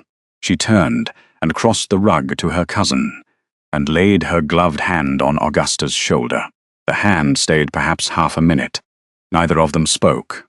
Augusta did not weep. Lady Constance did not, in any visible way, soften her face. Then she drew her hand back. She said, "Now, my dear, will you take me to your niece? I shall not have ridden 3 days from London to fail to make her acquaintance before I have my dinner." Augusta rose. She went out of the small saloon at her cousin's elbow. She found Clara in the morning room, with Mariana at her side, both of them having heard, through the open gallery door, perhaps half of what had been said in the small saloon, and having heard, undoubtedly, the half that mattered. Augusta said, in the perfectly clear voice of a woman who had been taught at the age of 9 how to give an introduction in her own house, "Cousin Constance, my niece, Miss Clara Whitfield, who is, this spring, to be the Duchess of Ashcombe, my daughter Mariana Helmsby. Cousin, your cousin Lady Constance Greville." Lady Constance bowed to Clara. The bow was the bow of a London dowager to a young woman she had decided, on the road was worth the bow. Clara curtsied. Mariana curtsied. Lady Constance said, "Miss Whitfield, I had your great-aunt-to-be by marriage as a particular friend of my own mother's. Edith Ashcombe was, my dear, the most exacting Latinist of my acquaintance for 60 years. I take it she corrected your Latin as well," Clara said very quietly. "She had no need, ma'am. My father had already corrected it. She corrected my Greek." Lady Constance's face, which had not moved since Marlborough, moved a fraction. She said, in the voice of a woman who has discovered, at the bottom of an unfamiliar stair, a step she had not expected to find solid, "Miss Whitfield, we shall, I think, do very well together." Lady Constance stayed 3 nights at Helmsby Hall. She took her dinner with the family on each of them. She asked Sir Charles, on the 2nd night, about the South Meadow drainage, and listened to his answer the whole way through. She asked Mariana, on the 3rd night, whether she had read Mrs. Edgeworth's last, and listened to that answer too. She did not, in the 3 nights, address one direct sentence to Augusta which contained the word forgiveness, and she did not. She did not, in the 3 nights, address one which did not. She left on Friday morning for the Carmichael estate in Wiltshire, where she meant to give the Duke's mother the report of Clara she had ridden 3 days from London to be able to give. She left also a thing she had not announced she would leave. She left on the small writing table in the morning room the silver-bound prayer book that had belonged to Edith Ashcombe, the great-aunt-to-be by marriage who had corrected Greek. There was an inscription on the inside cover, in a hand neither Clara nor Mariana could read at first, because it was Greek, and there was, under it, in Lady Constance's larger and rounder hand, the translation. "She who hath set her foot upon the threshold need not, after all, return for the lamp." Lady Constance had written, under the translation, in her own hand, "For my cousin Augusta Helmsby, who will know what to do with this. C.G." Augusta found it on Friday after the carriage had gone. She stood in the morning room a long time with the book in her hand. She did not then take it to Clara. She took it, instead, to her own small writing table, in her own dressing room, and set it on the corner where she kept the letters from her sister Mary that she had never been able to throw away. What followed in the next 4 days was not visible at the dinner table. Augusta came down. She poured the tea. She asked after Mariana's headache. She did not, in the 4 days, say one sharp thing to anyone in her own house. The change was small enough that Sir Charles, who was not by nature observant of his wife in this particular way, did not notice it. Mariana noticed it. Clara noticed it.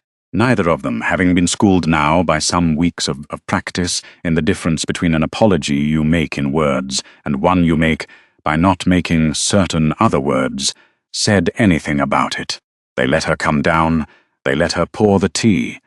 They let her ask after Mariana's headache. The apology in Augusta's house had begun. It was on the Tuesday following Lady Constance's departure that the letter came from Hertfordshire. Robert brought it in on the late post tray at the breakfast hour. He set it, as he always set the Carmichael letters now, at the place at the table where the Duke would, if he had ridden over from the cottage, have been sitting, and Clara, who had not expected the letter to be addressed to her, picked it up and broke the seal. It was not from the Duke. It was from Lord Hervey Carmichael of Wenfold Park in Hertfordshire, the senior cousin of the Carmichael line, whom Theo had once described to Clara at the Lime Walk as a man who has done the entail the courtesy of reading it, which has not been the family habit. The letter was 3 pages. The handwriting was the handwriting of a man who had been at the writing desk a long time the night before. The substance, when stripped of the courtesies, Lord Hervey was a courteous man, and the courtesies were the courtesies of a man who knew he was about to do an unkind thing. Was this? There was, in the Carmichael settlement of 1761, a clause concerning the descent of Wenfold, and of 3 lesser properties attached to it, which, on the proper reading, required that the head of the senior branch, that is, the Duke, be either married to, or contracted in marriage with, a woman whose father had been in the male line a peer or the heir to a peerage. Lord Hervey had had the clause read by his own man of business, and then by Mr. Pownall of Lincoln's Inn. The two readings agreed. Miss Whitfield's father. Lord Hervey wrote the sentence in the courteous voice of a man who had set down the pen between each clause. Had been a clergyman of good family, but neither a peer nor the son of a peer. The marriage, as proposed, would forfeit Wenfold and the 3 properties from the Duke's line in favour of Lord Hervey's on the Duke's death without issue by a qualifying wife. Lord Hervey was not, the letter said, in any way pressing the point for his own sake. He had, the letter said, never wished to inherit Wenfold, and would, much rather, for the rest of his days, have a cousin at it whom he could visit in the partridge season. But he was, the letter said, obliged by the duties of the head of the cadet branch to communicate the reading to the Duke at the earliest opportunity, and to leave the further course of the matter to the Duke's own judgment, and to Miss Whitfield's. He had, he wrote, sent the same letter by the same post to the Duke at Carmichael Cottage. Clara read the letter twice. She set it on the table. She poured Sir Charles's tea, because Sir Charles was at the sideboard and had not yet sat down. She buttered a piece of bread. She lifted it to her mouth. She did not, at the small inward shiver that took her at the 3rd clause, set it down. She finished the piece of bread. She poured her own tea. She drank it. She asked Mariana, in a voice Mariana would afterwards say was the precise voice in which her cousin had always asked her, whether she meant to call at the parsonage that morning. Mariana said she did. Clara said she would walk down with her after breakfast. She did not tell Sir Charles about the letter. She did not tell Augusta. She put the letter into the pocket of her morning gown, and she walked, after breakfast, down the lane with Mariana, and at the parsonage gate she said she had a small errand at Mr. Pettiford's lodging, and would come back for Mariana at the church porch in a quarter of an hour. She walked to Pettiford's lodging. She did not go in. She walked past it, to the stile at the end of the lane, and she stood at the stile with her hand on the top bar, and her face turned away from the village. She did not weep. She did not, in the half-hour at the stile, weep. She thought, with the small, clear part of her mind that had been the clergyman's daughter at the Hertfordshire vicarage, and would, she suspected, always be the clergyman's daughter at the Hertfordshire vicarage, about Wenfold. She had been at Wenfold once with her father, when she was 12, and her father had ridden over to consult Lord Hervey's library on a point of patristic Greek. She remembered the south front. She remembered the great cedar on the lawn. She remembered the line of family portraits in the long gallery, every one of them a Carmichael, and she remembered her father saying afterwards, at supper at the inn, that a man who undid an entail of that age out of personal preference would be undoing more than an entail. She thought about the Duke. She thought about him at the lime walk, asking her in his careful first sentence.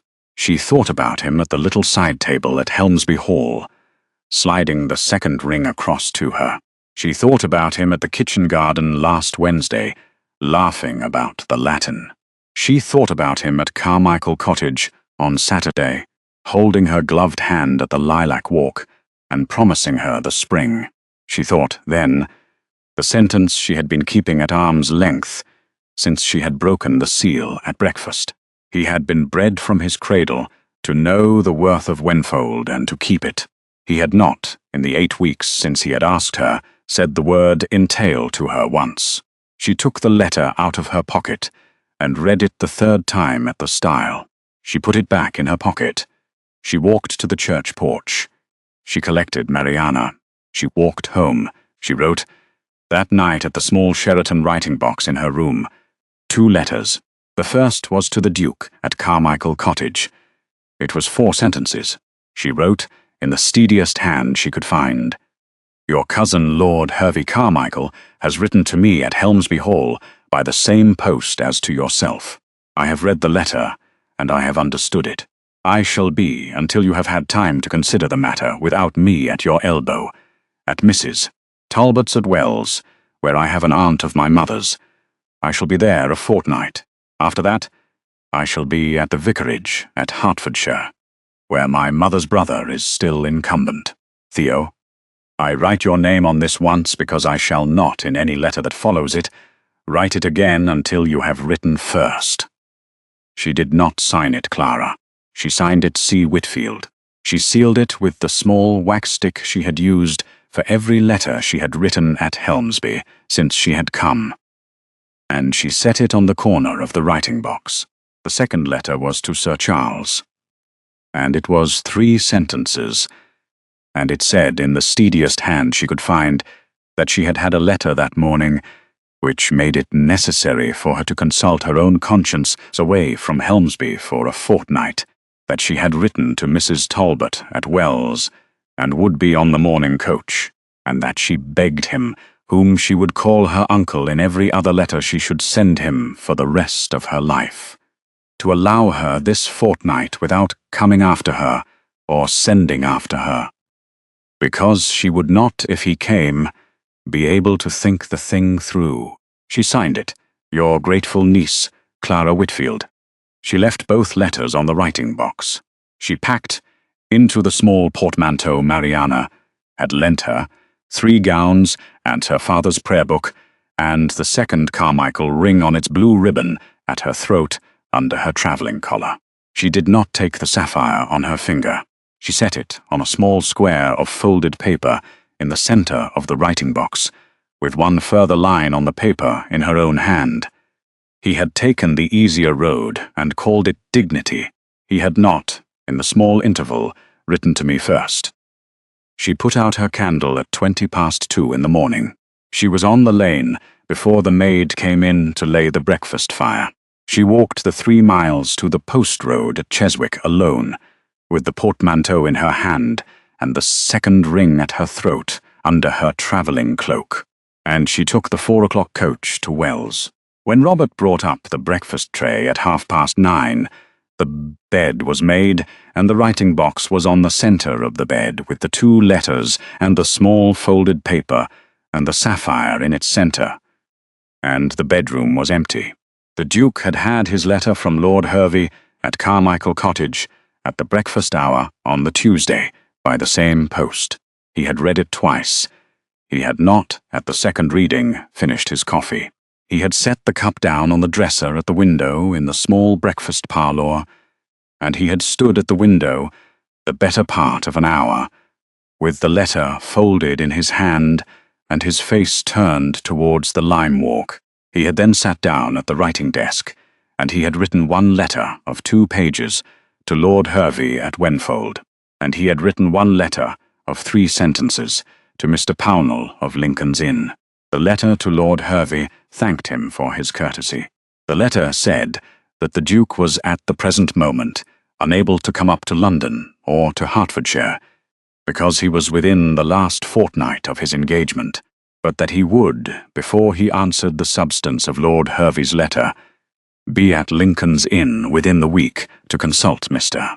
Pownall on the reading of the 1761 clause, and would write again from there. The letter to Mr.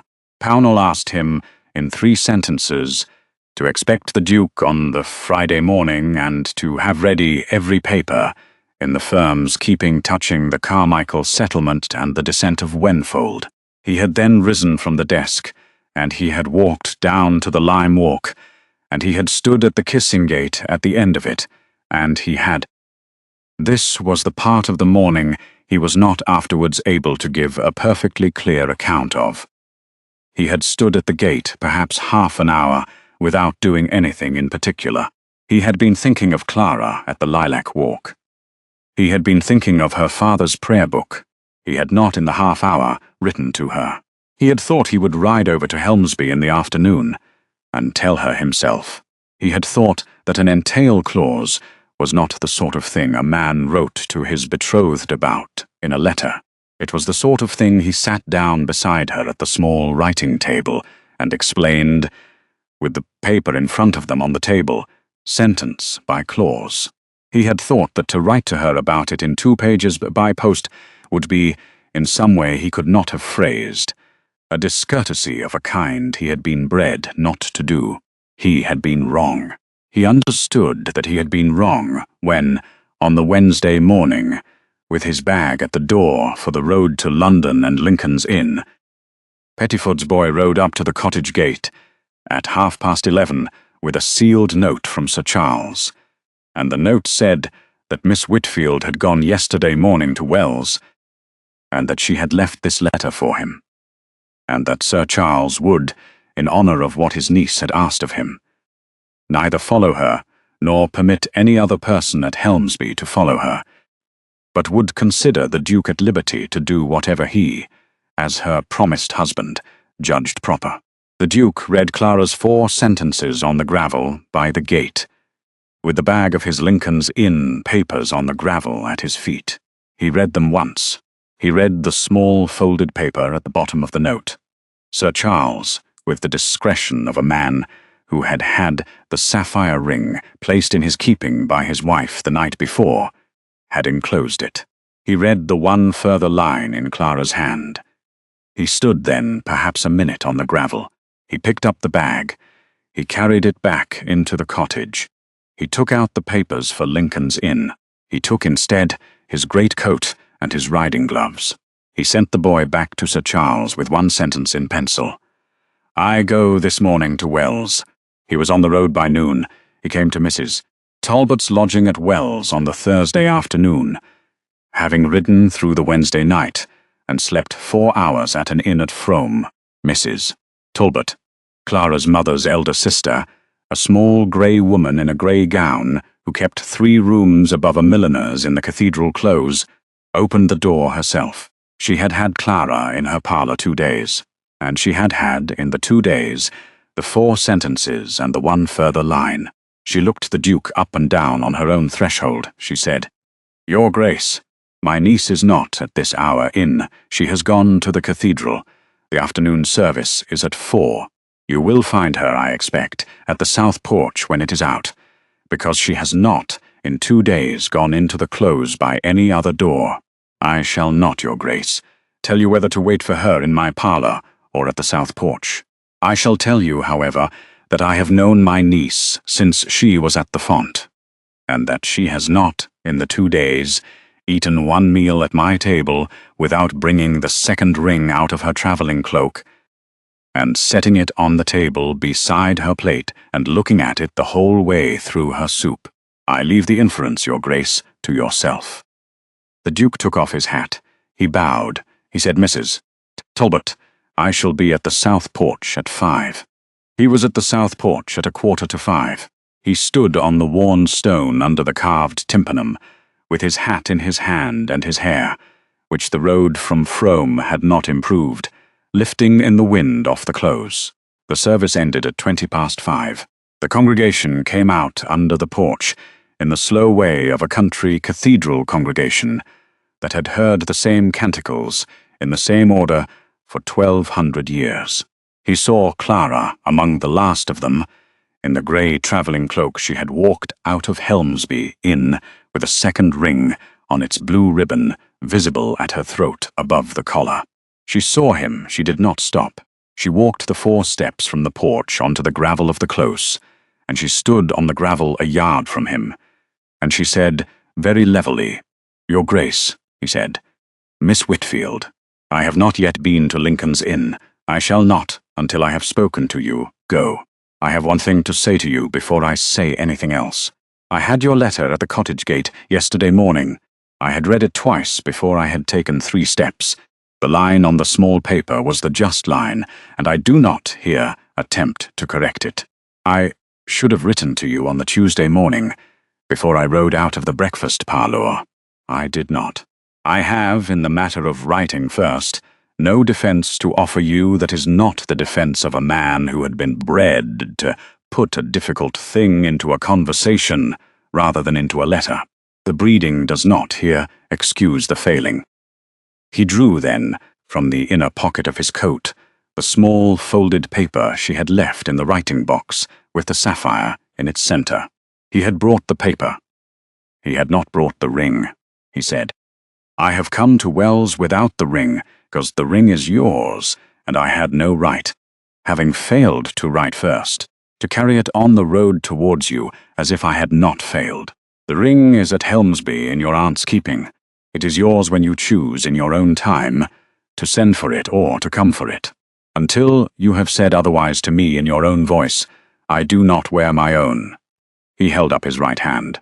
The signet ring he had worn since his father's death, which Clara had seen on his hand at every meeting they had had since the first, was not on his finger. The skin where the ring had been was paler than the skin around it. He had taken it off, she would learn afterwards from Mrs. Talbot at the inn at Frome at 4 in the morning, and he had put it in the small inner pocket of his coat, and he had not put it on again, he said. I shall be, until you tell me otherwise, at the King's Head in the Market Square. I shall not come to Mrs. Talbot's door again. I shall not come to the South Porch at the 4 o'clock service tomorrow. I shall be at the inn. If you wish in the fortnight to send for me, you will send. If you do not, at the end of the fortnight, I shall ride to the Hertfordshire vicarage, and I shall say the same things at your uncle's door. The entail at Wenfold, Miss Whitfield, I will speak of when you have asked me to speak of it. I will not, while you have a question of your own to ask me first, put it before yours. He bowed. He set his hat on his head. He walked out of the close by the south gate. Clara stood on the gravel a long moment after he had gone. Then she walked back into Mrs. Talbot's house. She sat down at her aunt's small writing table in her aunt's parlour. She wrote, in her steadiest hand, one sentence on a single sheet of paper. She sealed it. She gave it to Mrs. Talbot's boy. She told him to take it to the King's Head in the Market Square, and to give it into the Duke's own hand. The sentence said, Theo, come to my aunt's parlour at 11 tomorrow morning. Bring the ring. Bring both. See, he came at 11. Mrs. Talbot, who had spent the morning at the milliner's downstairs by arrangement, came up at 12:30 to find them in the small grey parlour at her own small grey table. The second Carmichael ring was on Clara's finger. The signet ring was on the Duke's hand. The Hertfordshire letter lay open between them. Between them, too, was a third sheet of paper on which the Duke had been writing, in his careful hand, the line of reasoning he had ridden 3 days to put to her. The line of reasoning had 2 parts. The first was that the 1761 clause was, on Mr. Pownall's reading from the firm's October opinion, which the Duke had brought in his pocket, ambiguous. The qualifying wife clause had been drawn in the language of 1761, and could be answered in the language of 1827 by a Crown grant of a courtesy title to Miss Whitfield in her own right at the time of the marriage. That grant the Duke had begun in November to apply, and Lord Hervey, when he sat down with the firm's October opinion in front of him, would, in the Duke's judgment, accept it. The second was the alternative. If Lord Hervey did not accept it, the Duke would, in that case, with Miss Whitfield's leave, suffer Wenfold and the 3 properties to descend at his death to Lord Hervey's line. He would, in that case, settle on Miss Whitfield, in his lifetime, by deed against the contingency, the whole of his unentailed Berkshire property. The Berkshire holding was larger than Wenfold. It had come to the Carmichael line by the marriage of his grandfather, and not by the senior settlement, and on it no clause of any settlement now bore. He had brought on the third sheet the figures. Clara read the sheet of figures. She read the October opinion. She set both on the table. She said, Theo, take me back to Helmsby. I shall, after we are home, write to Lord Hervey myself, he said. Will you? She said. I shall write to him in Greek. Edith Ashcombe corrected mine. They were back at Helmsby on the Saturday evening. Augusta met them in the hall. She had had Clara's note from Mrs. Talbot's by the previous post, and she had had the Duke's pencil to Sir Charles by Pettiford's boy. And she had had, in the 4 days since Tuesday morning, the longest 4 days of her own house she had had since her sister had died. She did not, at the sight of Thakla in the travelling cloak on her own hall floor, weep. She did not embrace her. She did one thing. She took, from the corner of the hall table, where she had set it the moment the carriage had been heard on the gravel, the silver-bound prayer book of Edith Ashcombe, with the Greek inscription and Lady Constance's translation, and she put it into Clara's hands. She said, in her own clear morning-room voice, slightly less morning-room than it had been, "Clara, I am sorry," I said. On Michaelmas Eve, in this house, in front of 3 persons who had a right to hear me say better the thing I have, in the 7 weeks since, been the most ashamed of saying in my whole life. I shall not in this house say it again. I shall in this house instead say the thing I should have said. You will, my dear, be a duchess, and you will, my dear, be a better one than I should have made. Clara stood with the prayer book in her hands. She said, after a moment, in the voice in which she had once asked Mariana in the library whether Lord Byron was, on the whole, a serious poet. Aunt Augusta, thank you. I shall keep it on the small writing table at Wenfold. Augusta bowed her head. She did not then weep either. She turned, and she went up the great staircase to her own dressing-room, and she closed the door. And she did not that night come down to dinner. Mariana came down. Sir Charles came down. The Duke came down. Clara came down. They ate, the 4 of them, in the small dining parlour, the dish of partridge Mrs. Burridge had had ready since the morning. They spoke of small things. They did not speak of Wenfold. They did not speak of Augusta. At 9 o'clock the Duke rode back to the cottage, and at 9:30, Clara took the silver-bound prayer book up to the spare bedroom Mariana had made up for her with fresh sheets the same afternoon, and she opened it, and she read the inscription in the Greek, and she read Lady Constance's translation, and she set the book on the small writing table at the head of the bed, and she put out her candle. They were married at Helmsby Parish Church on the 3rd Saturday of April, in the warm part of the morning, with the lilacs at the gate of the churchyard just beginning to open. Mariana stood at Clara's right hand. Sir Charles gave her, with the steady hand of a baronet who had had 8 weeks to school it, into the Duke's keeping at the chancel step. Augusta sat in the family pew, and she did not, during the service, look at her husband's hands. She looked at her niece's face, and at her sister's hair on the back of her niece's head, under the small lace cap that had been her sister's. She wept once, very quietly, between the gospel and the address, and Mariana, who was at her elbow, gave her the handkerchief without looking down. Lady Constance Greville came up from London for the day, and stood, after the service, on the gravel at the churchyard gate, and bowed to the new Duchess of Ashcombe with the bow of a London dowager, who had made her decision in the morning-room at Helmsby on a Friday afternoon, and had not, in 5 months, seen the smallest reason to reconsider it. Foley was not at the wedding. He had been in Bristol since February, in a small office of a firm of Mr. Pownall's acquaintance, on terms agreed in writing the day after Sir Charles had returned the letter to his desk. Pettiford was at the wedding. He stood at the back of the church in his Sunday coat, and he gave the bride, after the service, a small bunch of primroses he had picked at the parsonage gate at 6 in the morning, and he said, in his pulpit voice and with no perceptible irony, "Your Grace, the parish wishes you joy." Clara took the primroses. She said, "Mr. Pettiford, the parish has been kinder to me this winter than the parish was obliged to be."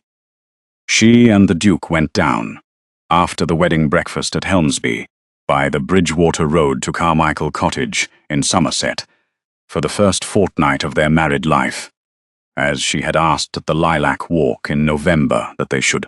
It was on the 2nd morning at the cottage, in the warm April sun in the small garden, that she went out before the breakfast hour to the lilac walk under the south wall. The lilacs were in flower. The first sprigs was opened, the colour Theo had told her in November they would be, the colour of the inside of a bruised plum at the throat of the bloom, paler at the tips. The bees were not yet up. The garden was very still. He came down the path behind her. He had been at the breakfast room window. He had seen her cross the lawn in her morning gown, with no bonnet on her head. He stood at her shoulder at the lilac bush. He did not speak. She drew off her right glove. She put her gloved left hand on the small branch at the height of her shoulder, and she broke off, with her bare right hand, a single sprig of the lilac at the joint. The lilac branch came clean from the bush, its first opened flowers cool against her glove. She set it across his palm and closed his hand around it.